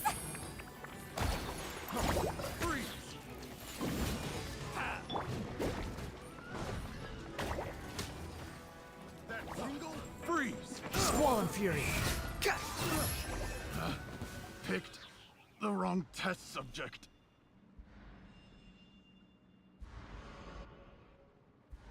Captain, according to our list, many of the fugitives aren't accounted for. There may be others hiding deeper inside the facility. Ah, so these guys were just the lookout crew. The Marachose Phantom! How did they find this place? Wait, it's that guard from the fortress. That's right, I'm on your side. The Duke sent me. What's the matter? Some sort of mix-up? Mr. Odilon, didn't I tell you a few days ago that you need to stop all field work until you've recovered? Well, you know, gotta help. Officer Morgan, this man is an imposter. The real Mr. Odilon has no recent health issues. What? Among Us! Looks like the head nurse was right about the face-swapping method. Arrest them all! DuPont, stay here and keep guard. And watch the exit. If we're not— Got it.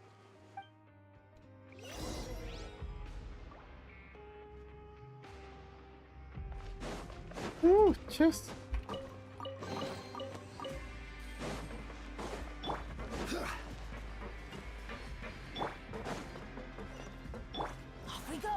what? That was a bug.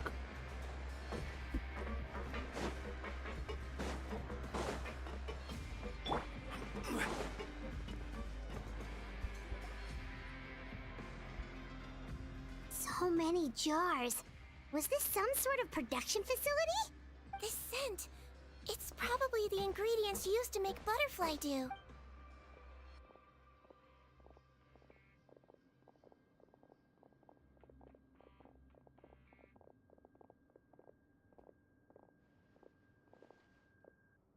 How come they're all empty? Did it sell so well that he ran out of supplies? How strange. Why would Rawat choose to manufacture a popular product like that in such a difficult-to-reach location? Given our suspicion that he may have been coerced into the illegal drug trade, I would have thought that any production facility we find here would be used for illicit purposes. Perhaps butterfly dew is itself an illegal drug. Do you have any evidence for that claim? No, just a guess. We need to find Rawat as soon as possible. Understood. Well, let's not linger here. Let's go. Come on. Yes, Sigurd.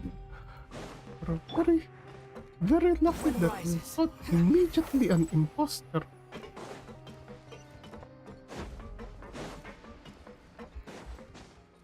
Doesn't look like we're gonna get this door open. Let's find another way around.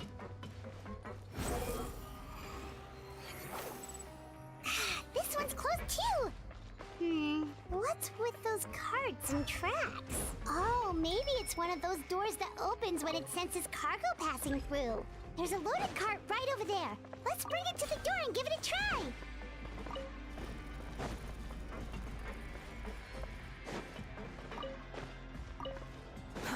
Too slow.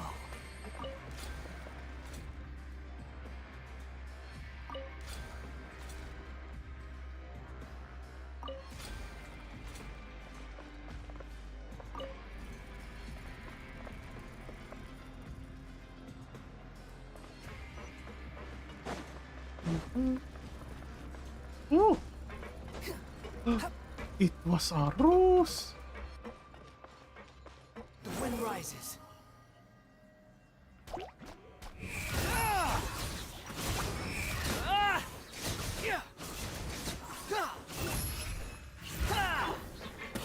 The wind knows me. Floaty floaty! Oh! Squall fury.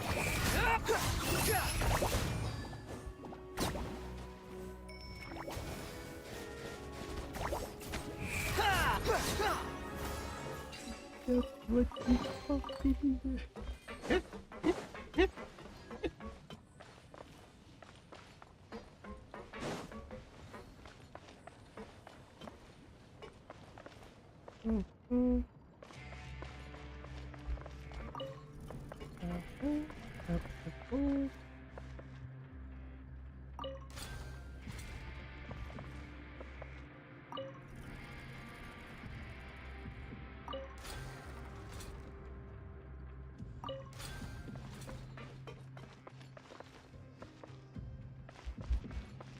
Oh, definitely not gone.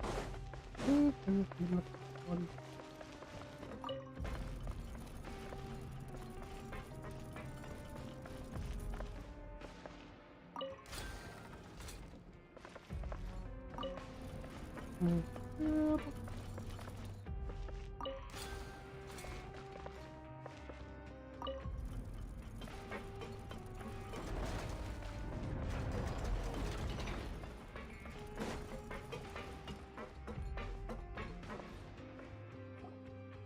Imagine using all this just to make skin lotion. This room's much smaller than the others. Judging by the implements on the table, this looks like a potion-making lab. Head nurse! Over here!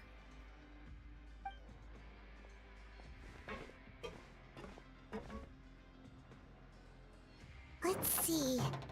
Huh? Rawat's clothes. Why would he change here? Perhaps they stripped him down, left the clothes behind, and disposed of him somewhere else? Yikes, Sigurd, where did that come from? Oh, what a tragic way to go. Especially with such a bright future ahead of him.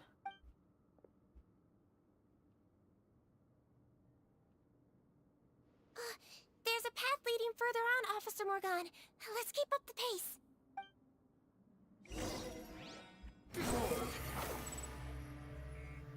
Oh, just consider Kek if the Marasusi Hunter or the Public Police. Consider Kek as the SWAT team. Quit following me.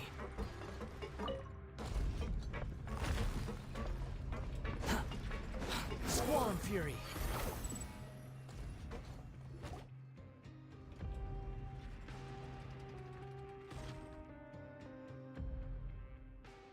Shh! There's a whole bunch of people in there!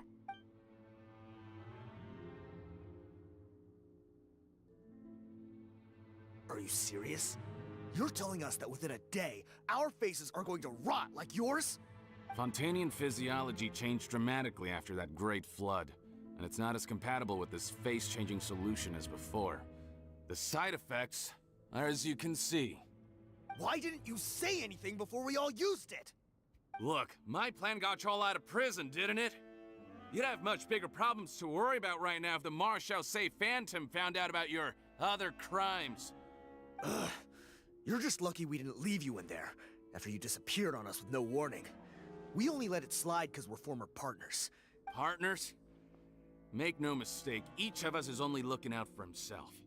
If you place too much trust in others, well, I'm afraid that's your problem. You hid things from me too. Remember how you each had a spare potion? You kept quiet about it until we planned the prison break? Oh, and you didn't have a secret spare? Then do you want to explain how you melted your face off before all this? Guys, that's enough. Calm down. It is what it is. Arguing won't change anything. What's the plan, Parton? I'm assuming you brought us here for a reason? There is no plan. We followed him here on the promise of more juice, but it turns out there ain't a drop here. Besides, what does it matter now anyway? He already said, even if we did get our hands on more of that stuff, switching faces again solves nothing. I said enough arguing! Parton, tell us the plan. The most practical solution is to continue using the potion. Keep switching to a new face before the ulcers can start forming. Are you kidding me? This stuff was hard enough to get a hold of even when we had a supply. Now you're asking us to use it like skin lotion. Well, there is another option. But you'll have to make a deal with me first. Okay, now we're talking. What's the deal? I have a document I took from that researcher that details how to make a replacement. Just give me one bottle of the undiluted fluid, and I'll get to work. What's the problem? I thought you always kept reserves. Or do you really just have one spare bottle each? What do you think? That we were shipping them into the fortress of Meripede by the basket load? Well then, say hello to never showing your marred faces in public again. Ugh, I've heard enough! Get him! Let's see if that document even exists! Freeze! Marshal Say Phantom! What? Who let them in? Officer Morgan, before anything else, please find out Rawat's status. Rawat? I don't see him. Hand over the hostage now, if you want any chance of avoiding an extension to your sentences. Spare us your condescending attempts to coax us back to our cells. You think we're looking to negotiate? Rawat is dead. Parton? Arrest them all! Don't let anyone get away! Well, that... I'm going in! Order guide you. That turned out One very with wind good. and cloud. Wind strider.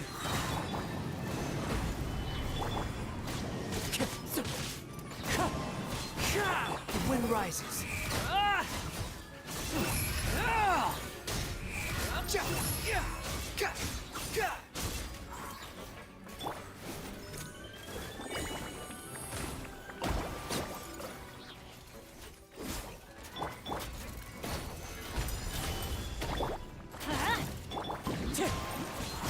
Wind strider.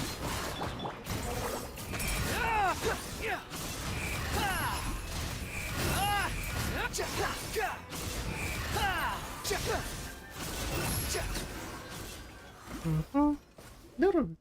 Huh. Gotta say, I never expected to see the head nurse in combat.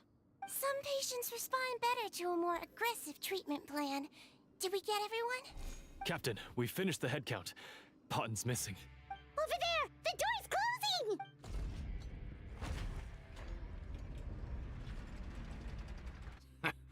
One group trying to arrest me, another trying to hunt me down. Good. I gotta kill two birds with one stone. How did he get up there?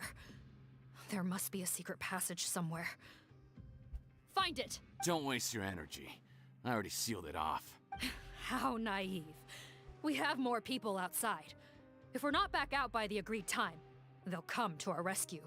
Well then, you'd better hope they get here in time.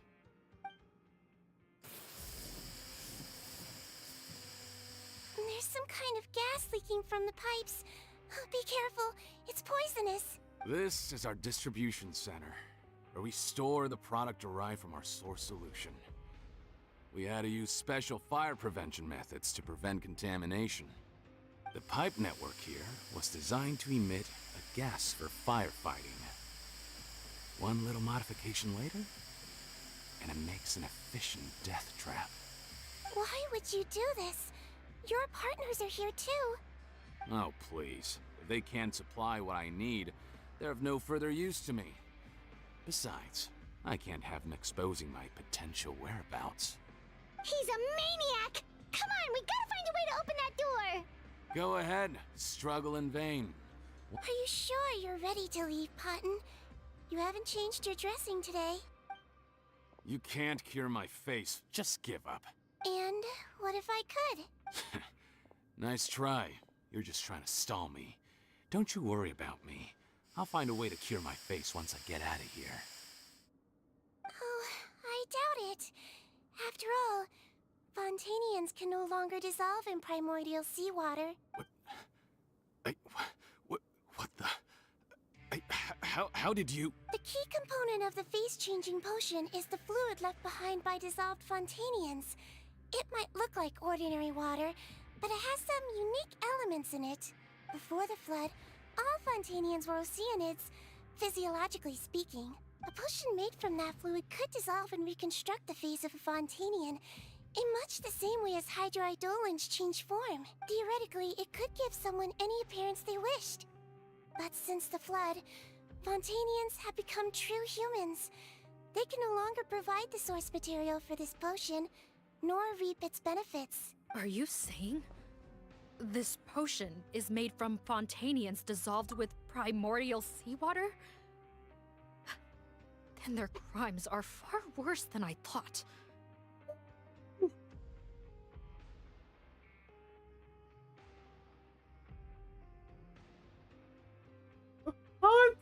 How did it turn into disrupting door? It was all about skincare, and then taking care of patient. Now we're finding out the skin lotion is made from dead bodies. Oh. How could you know all of this? No, wait. Of course! Well, well. So that's why you have a human appearance. It also means that I have a formula you're unaware of. The air's getting thicker. It's getting hard to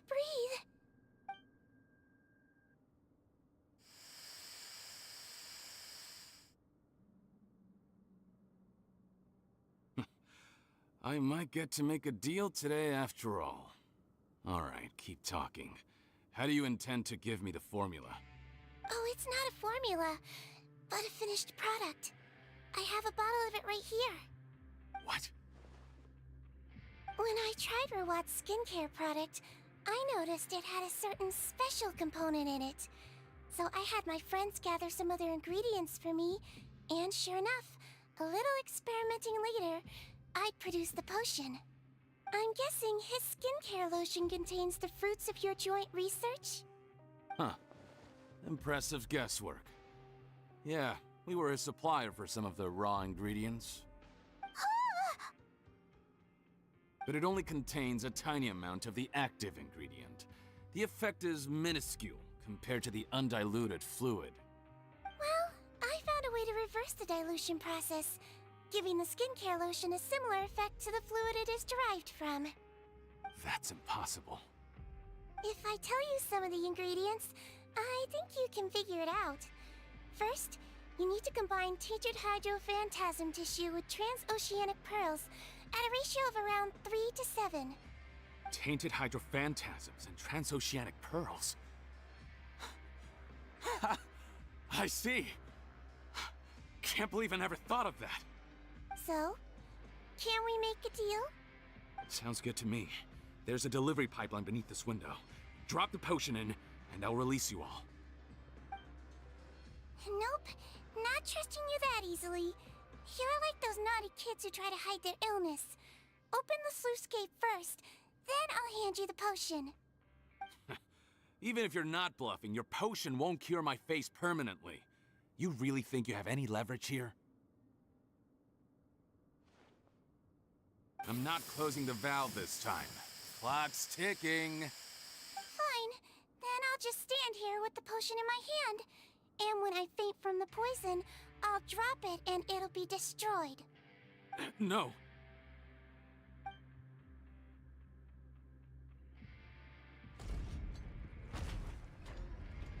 It's open! Disable that sluice gate! Jam it!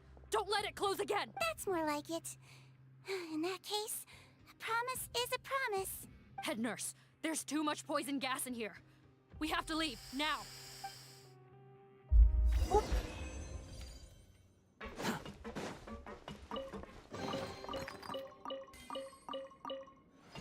Quit following me.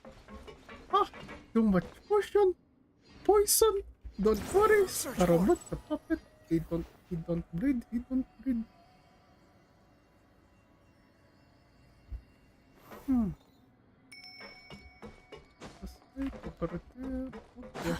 Too slow.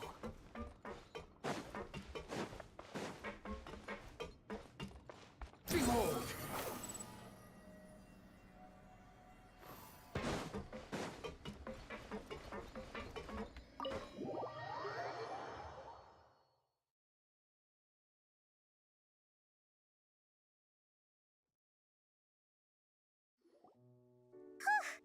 That was too close. That button is a real nasty piece of work. Oh, don't be too quick to sit down. Moving around a little will help relieve the soreness. Same goes for you, traveler. Oh, but Paimon, you should be fine, right? Flying fast is pretty tiring too, actually. Anyway, that's not important right now. Paimon's still shocked to learn that there's a whole criminal operation going on behind that skincare lotion. Shame I ended up giving the improved version to Potten after finally making it for you.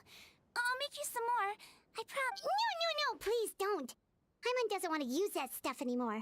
Still, it was a pretty good job that Paimon wanted to buy some in the first place, huh? It ended up saving everyone's lives. That's gotta count for something. We're forgetting something very important. Rawat's dead. Yeah, Paimon was just kidding. Head nurse, I've done a final head count of our team and the criminals. Everyone's here and doing fine. We're ready to escort the fugitives back to the fortress of Meripede. It's a shame that we didn't find Rawat.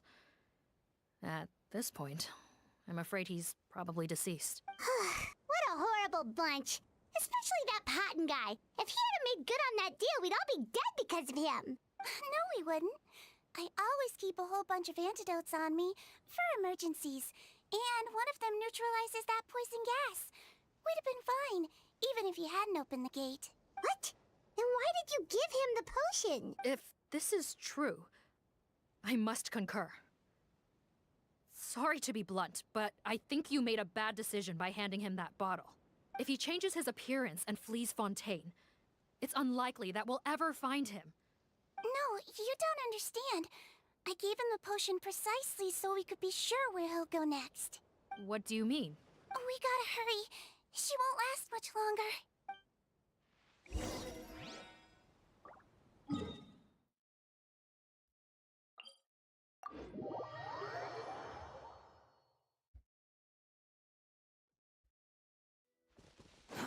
Too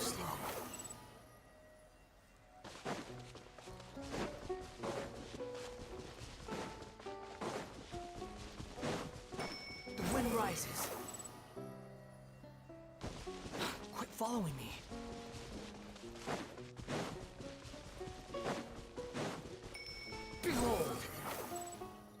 No loose ends? Don't move a muscle. No loose I might be ends? short, but I pack a mean punch. Captain, you're just in time. While I was lying in wait, I spotted this crook snooping around, trying to find a way in. So... Oh, his face. Are you... Potton? So this is where you were heading, huh? What? This is how Potton looked before his face was marred. His current appearance matches the mugshot on his arrest warrant. Wait, so what's going on? Wasn't the whole point of the potion to disguise himself and escape Fontaine? Why would he change back to his original face and run right into our trap? Enough of this nonsense. Let me in. You better pipe down. There's an old lady in there who's very sick. No way are we letting a crook like you inside. To heck with it. Listen to me. I'm Rawat. That's my mother in there. He's gotta be lying, right? Rawat was a victim in all this. He was forced into it against his will. How can he and this monster be the same person? Forced against his will. That's the funniest thing I've heard all day. Back when I was being coerced, everyone thought I was colluding of my own free will. And then when I actually became a criminal in my own right, you all suddenly thought I must be under duress. Amazing what a difference a handsome face makes. Save us the speech. Explain yourself. You want an explanation? Fine. I'll tell it how it is. When I was just Potton, the whole world treated me with contempt. Ew. What do you want? Get away from me. Women despise me. Collaborate? You don't look like much of a researcher to me. My peers scorned me. Mr. Potton, was it? I'm most interested in your research. Consider my offer carefully. I doubt you'll find other investment opportunities. Only villains would work with me. You want out of the game? Forget about it. Turns out, I slipped up a little. Left your picture with some Marechaussee Phantom officers. Easy mistake to make. So I suggest you put any thoughts of running away to rest. If you get caught by the guards for being in the synth business, you ain't ever seeing the light of day again. There was no way out for me. Until I could stop being Potton. Mr. Rawat, I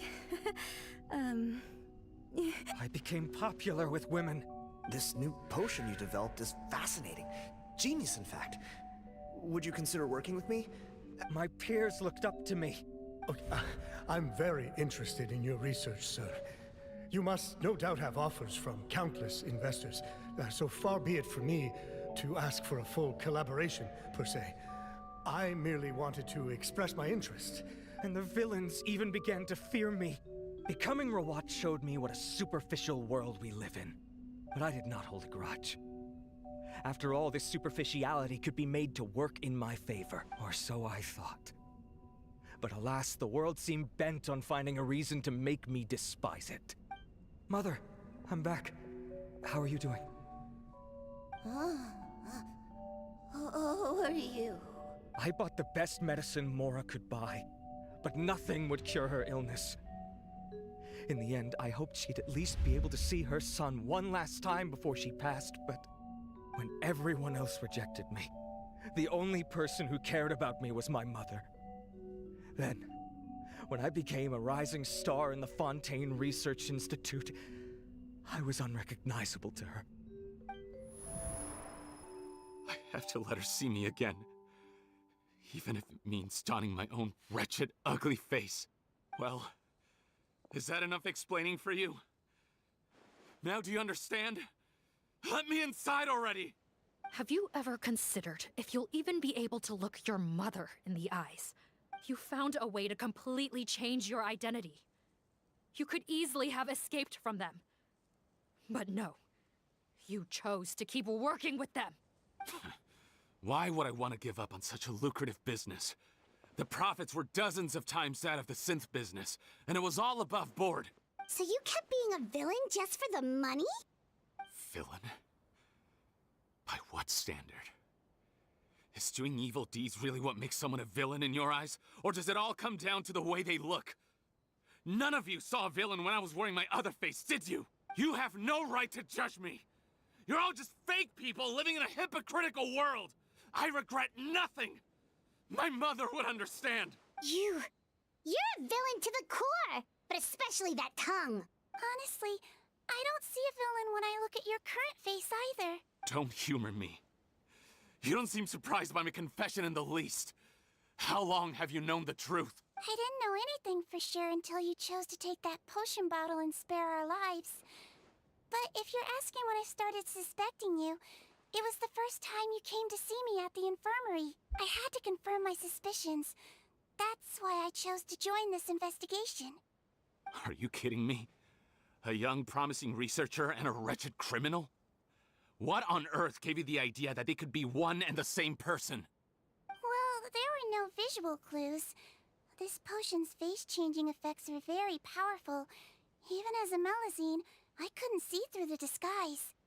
But I believe I understand humanity a little better than most of my kind. Humans have certain fundamental qualities that do not change with their appearance. Fundamental qualities, huh? So you think you're the one who's seen through me, do you? Most people probably don't know this, but I think I can guess what your deal is. Melusine constitutions are very close to that of water, so it stands to reason that the potion should work on them too. You used it yourself, didn't you? That's why you have a human appearance. Sigurd? Yes, you're right. I'll bet it was back in the days when Melusines were discriminated against because of their appearance. It was either carry on living in the gutters as part of an alien race cast out by humanity, or become the head nurse of the fortress of Meripede, revered by all. Not a hard choice to make. It's a no-brainer. So you see, you and I were the same. And I'm the one who saw through you! That's not important right now. You came here to see your mother, didn't you? Well, I can grant you your wish. Huh? Head nurse, I'm not sure that's a good idea. And it... Don't worry. Back in the warehouse when I traded the potion for our lives, I was doing it to test him. He was willing to risk sacrificing his only chance of escaping capture by opening the gate in exchange for the potion. Also, he could see his mother again. If nothing else, his concern for his mother is genuine. I see. So before you arrest him, please allow him to see his mother one last time. The Traveler and I will accompany him. You have nothing to worry about. All right. I understand.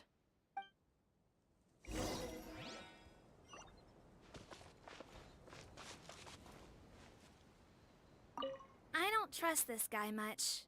Be careful. Join the head nurse inside. If he tries anything at all.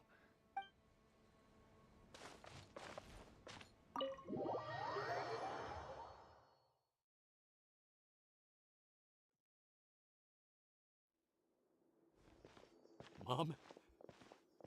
It's me, Potton, your son. You recognize me now, don't you? Mom, what's wrong? I'm sorry, but I have some bad news. I examined your mother last time we were here, and it appears that due to her prolonged fever, she's lost her eyesight. What? Your appearance no longer has any bearing on her ability to recognize you. But there are always other ways to remind our loved ones who we are. No, it can't be. Please, Mom, open your eyes. It's me, your son, Potton. I've done so much to get to this point. Please, you have to recognize me.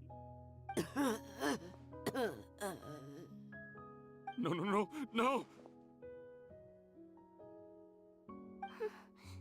The temperature of his palm must have changed. I'm sorry. It seems I couldn't bring him back to you after all.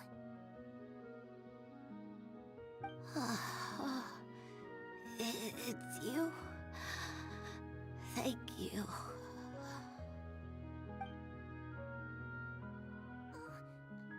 Of course. He's gone! Mom! Why will you answer her and not me? Why? Why? No more questions, Potton. She's gone. Mom? Mom? I'm sorry to say this, Potton, but you and I are not the same.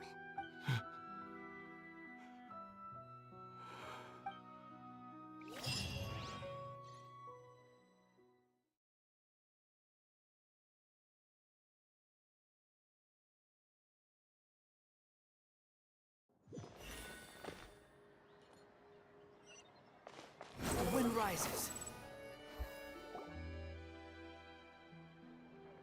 Oh, we're back The wait here is now. over, everyone! The sale of our new skincare product, Romaritime Essence, will now begin. Another skincare promotion! And it's selling as fast as last time. Yes, Wonder what sir, people would think if they very knew what was in the bad last and- batch. Oh, Seedween's here too! Hey, Seedween! Oh, Traveler Paimon, hello! I hope you two got a good rest yesterday after all your hard work. Of course! Nurse's orders, right? Anyway, are you here to take notes for your next article? Actually, I'm mostly here to help Officer Morgan wrap up yesterday's case. Ah, that reminds Paimon. That stuff sold like crazy, didn't it? Is it gonna cause huge problems? Nope, there's nothing to worry about. Unless modified, Butterfly Dew is an excellent skincare product that's completely safe to use. Besides, officers have already retrieved all Butterfly Dew purchased on the market. Now it's just a matter of disposal. After consulting Monsieur Nervulette, I came up with a way to neutralize any harmful effects, so it'll evaporate naturally without polluting water or soil. Wow, it's Seedween to the rescue again! Thank you for serving as our consultant, head nurse. All the butterfly dew we recovered has been disposed of, according to your instructions. Great! Good job, everyone! Also, you mentioned you wanted a copy of Watt's interrogation records. Well, technically, Potton's records. Anyway, I have them with me. Here. After he saw his mother for the last time, it was like all his mental defenses came crashing down. He put up no resistance during the interrogation, and answered all our questions. We learned a lot. Apparently, the formula was something he discovered by chance, while helping the criminal gang produce synth. Later, he came up with the idea to dilute it, and use the resulting substance as a skincare product. Their supplier was Vache, but you could also argue that they were the ones doing him a favor. His operation helped Vache's gang dispose of an enormous amount of evidence. It made for a seamless collaboration. One man's trash was another man's treasure. Vache again, huh? Is there still no end to the harm he caused? Make no mistake, the crimes of Vache and his accomplices will come to an end. It's only a matter of time. Since the flood cut off their supply of primordial seawater, they've been forced to resort to riskier methods, like using their private reserve to attack people on the street. Naturally, those attempts all ended in failure. After receiving numerous reports, we were able to zero in on the gang and eventually round them up. That sounds more like it. Based on what he told us in his confession, we pretty much had him backed into a corner, even though he made a point of distancing himself from the gang while disguised as Rawat. He tried to throw us off his tail by reporting his accomplices, giving him enough time to transform back into Potton and see his mother one last time. But there was one thing he hadn't anticipated. Even though Potton had been missing for a long time, we were very much still on the lookout for him. So the moment he appeared in public after changing back to his original appearance, we caught him. So he tried this once before, huh? Guess he really did want his mother to see him again. But in the end... Looking at the interrogation records, It seems like he spent the first sum of money he earned as reward on his mother's treatment. Yes, which is why I suspect that his initial motive for using the potion was not personal greed, but a desire to become somebody who had the power to save her. Even so, he went too far. In the end, he got what he deserved. I understand. Thank you for bringing me these records. Why did you want them anyway? Cotton was one of my patients, so I need to put together a medical file for him. My teacher always stressed that a person's life experiences are just as important to their file as their medical history. Why are you still treating him like your patient? Isn't he kind of beyond redemption now? Well, that may be true, but a patient is a patient, regardless of the choices that bring them to my care. One last thing, head nurse. Please keep everything you know about this potion a secret. It would be for the best if most of Fontaine knows nothing of its existence. I know my fellow officers and I will be able to sleep easier if that's the case. Of course, not to worry. Thank you for understanding. I'll take my leave then. So, Sigurd, did you really use that potion yourself? Why do you sound so surprised, Paimon? I told you all about it. It was quite a while ago now. You mean that story about the witch and the potion? So it was really, actually, genuinely a true story? Of course it's true. It really, actually, genuinely was. But... I know. There are some secrets I can't tell anyone about. But considering everything we've been through together, I know I can trust you with them. Before I tell you, though, could you follow me somewhere? I want to pay my respects to an old friend. Of course! It's raw at mother, right? It's gonna be raw.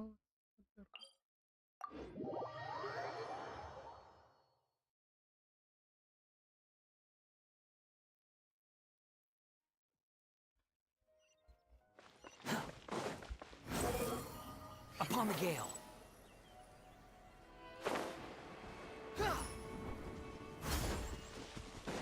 Oh!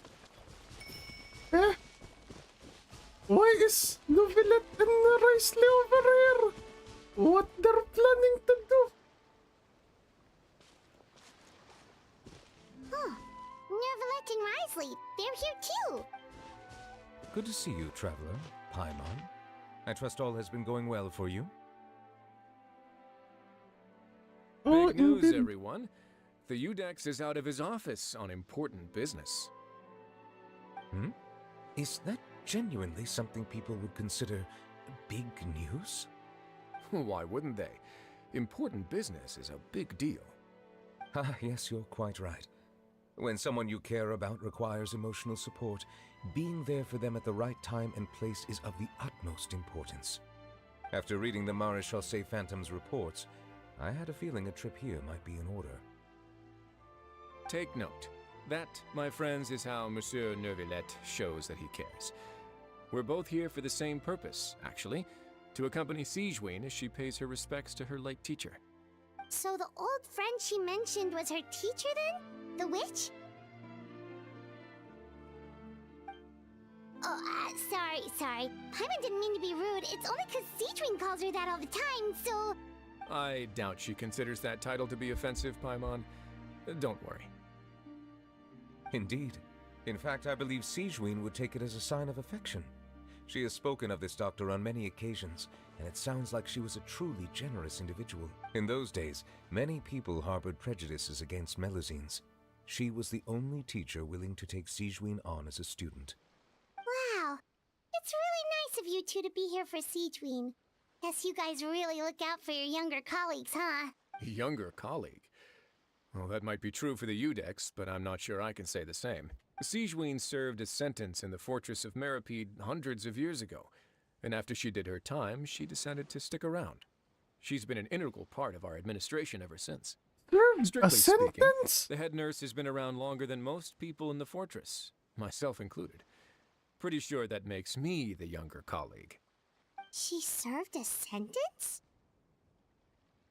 What crime did she commit? Yes. Long before I became Udex, there was an ancient law in Fontaine that prohibited any attempt to transform another species into a human.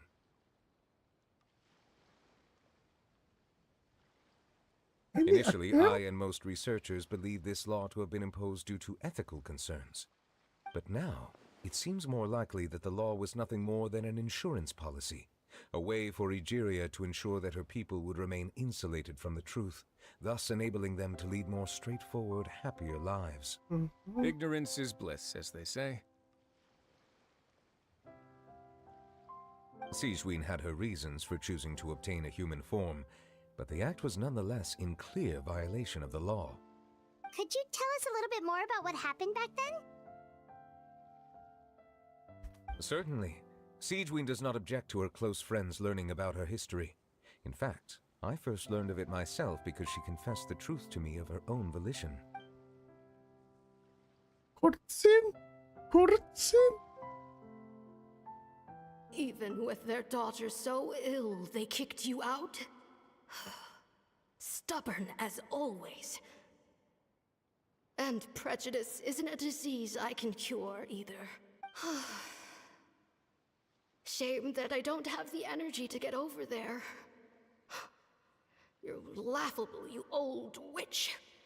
You want to save everyone in Fontaine, but you can't even save the patient before you. Master, what are you... I discovered a strange disease, one I suspect that every Fontainian suffers from. But without witnesses or proof, no one will believe me. I had no choice but to experiment on myself to find a cure, but I hit a wall. And as you can see, it took a wretched toll on me. Then I'll find a cure for you, and then you can go cure her. There's no need. I am beyond saving now. There's nothing you can do. But, Master... As I said before, a doctor's duty is to treat whatever ailments they can. I know, but they don't trust me at all.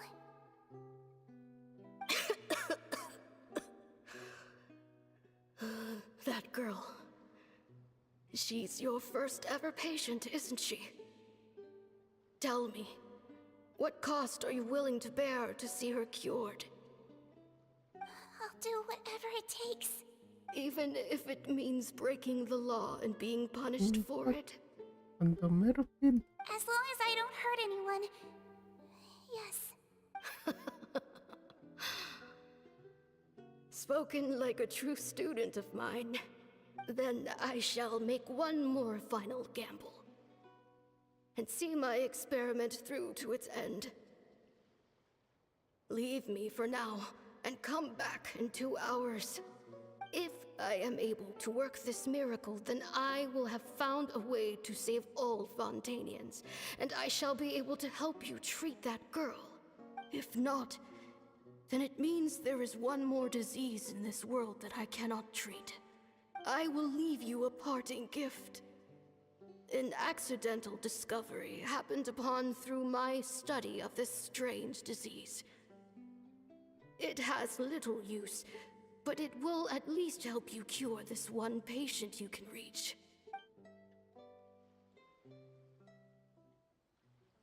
When Sigurd returned, the miracle had not occurred.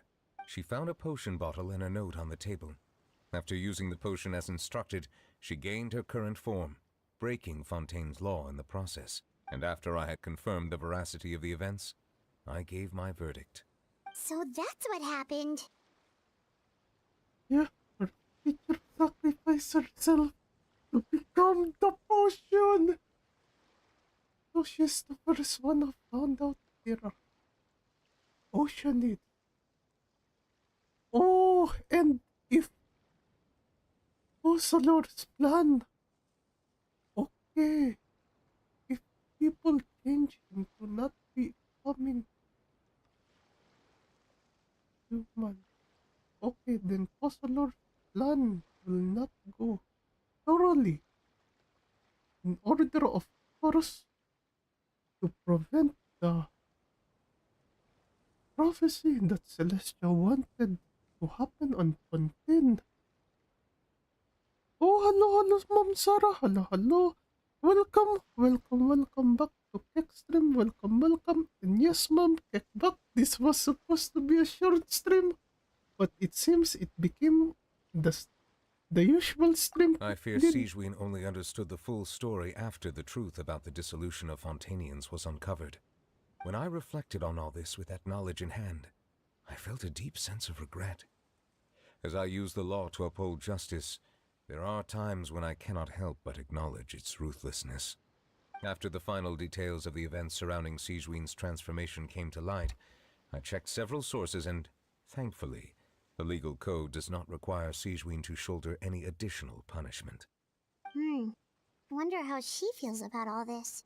Since she invited you here, I imagine she intends to speak of these matters with you, no? To be honest, here a hot take for Kek to say. A hot take that Kek will say. The moment that one Fontainian character, who's a Melusine, has more darker tone of story than the current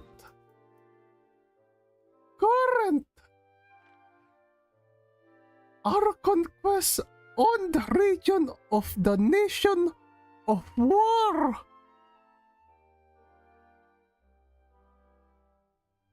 The differences in what could have made things much more interesting here. Oh no. Hopefully, in the next part, we could later get more into become more serious in dealing with the abyss here.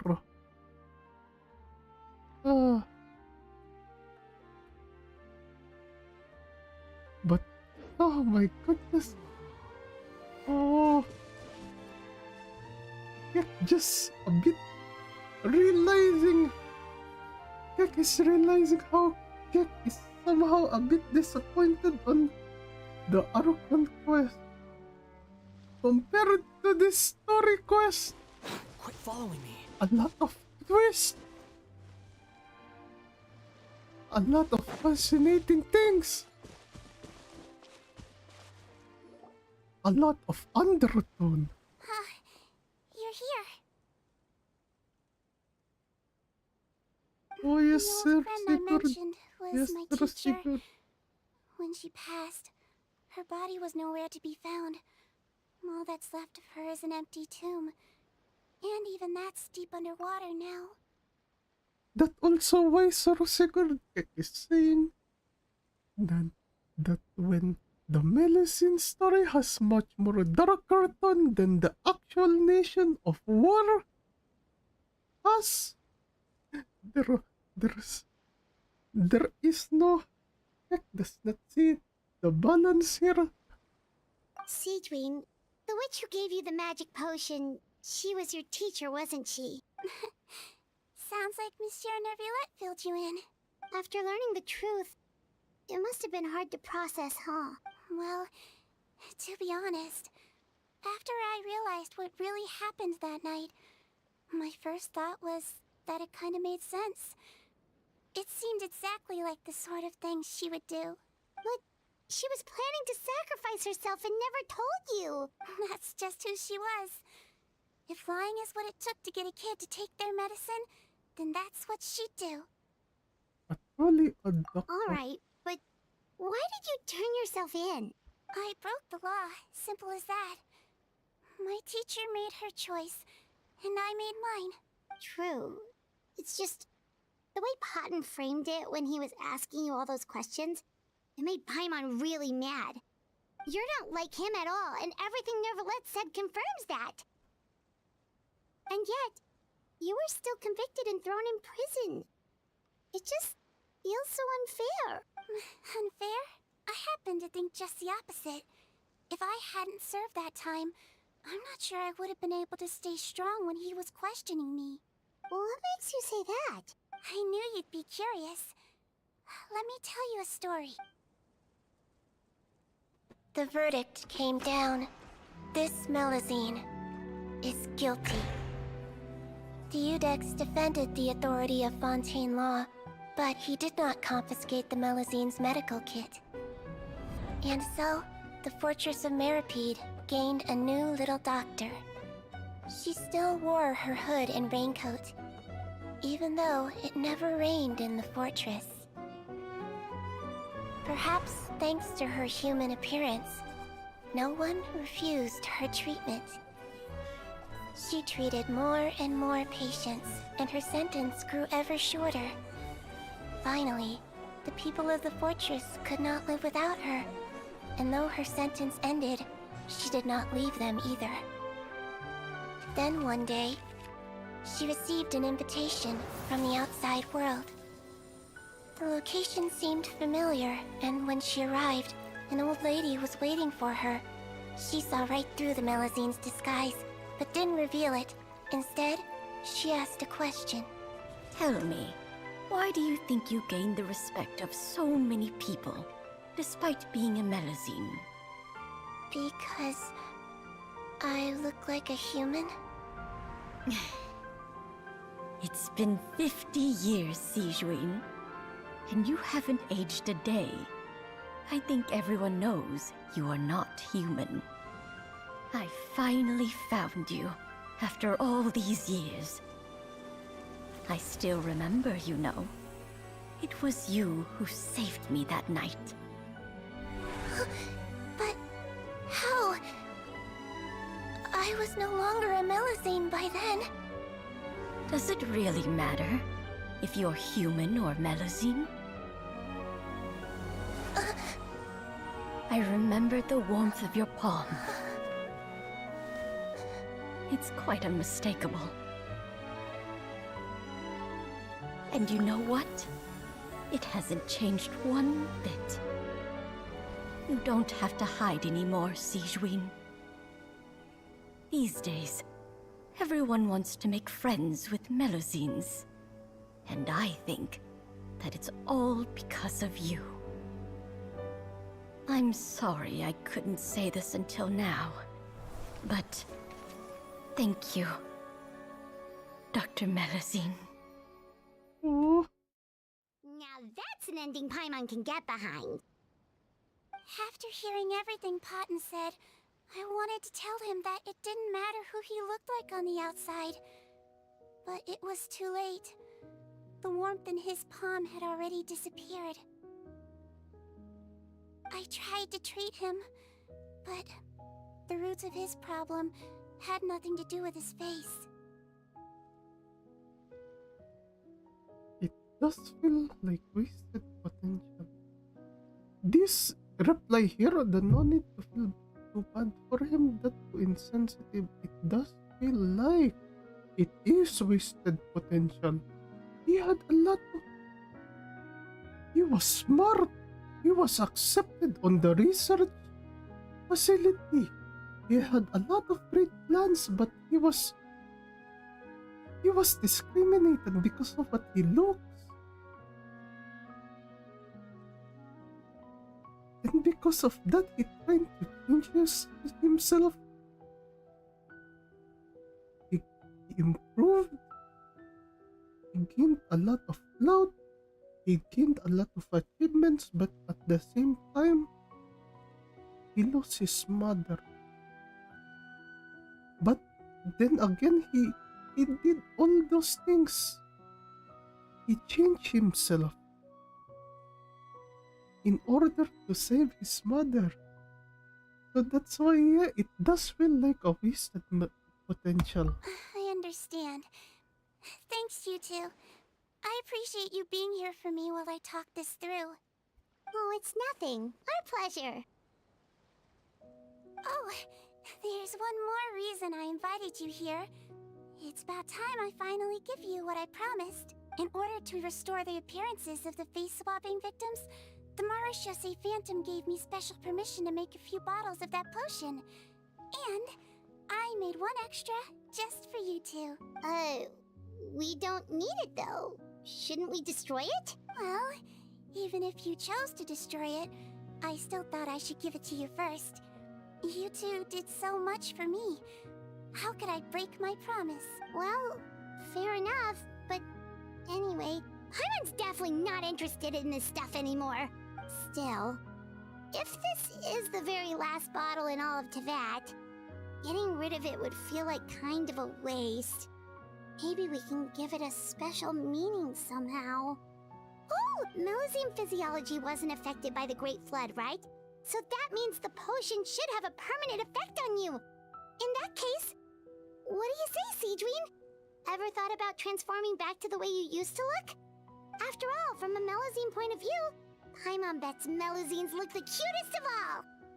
Paimon, after everything, do you really think it matters whether I'm Melusine or a human? Well... What was Paimon thinking? You made up your mind a long time ago! Yeah, let's just destroy this thing! Leave it to me.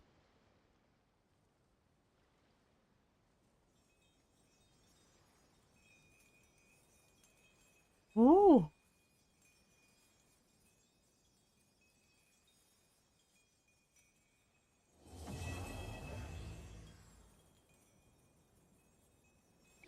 And there we go.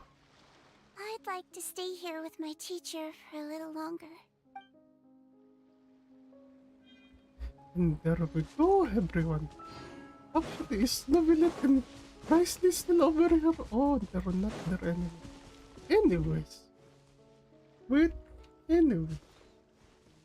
That's all for now. That request was very good. Made you feel a lot of emotions. Made you think. And as Kek was supposed to say, it was supposed to be it's rather pathetic very, to force a conversation very short just stream. to occupy However, silence. it became the usual stream that Kek went for. Relax. Make confirm Kek becoming much more better now, becoming much more better. And as of what would happen next week, Kek does not have a schedule for next week because Kek will be very busy next week. So there might be no streams for next week for Kek. However, Kek might make some impromptu streams out of nowhere next week. Because again, Kek and Lord Pola is going to be a bit busy. There's no everyone. such thing as pure freedom in this world. Sorry. Even the wind cannot blow on forever. And it's also quite unfortunate that Kek got a bit sick. This week, what happened this week? Anyway. As for what to check out for everyone, we have Sir Sigurd Chronosecht, who's going to be streaming tomorrow and this week. Well, tomorrow is weekend. The weekends? What you're going to stream again, sir? Wait, there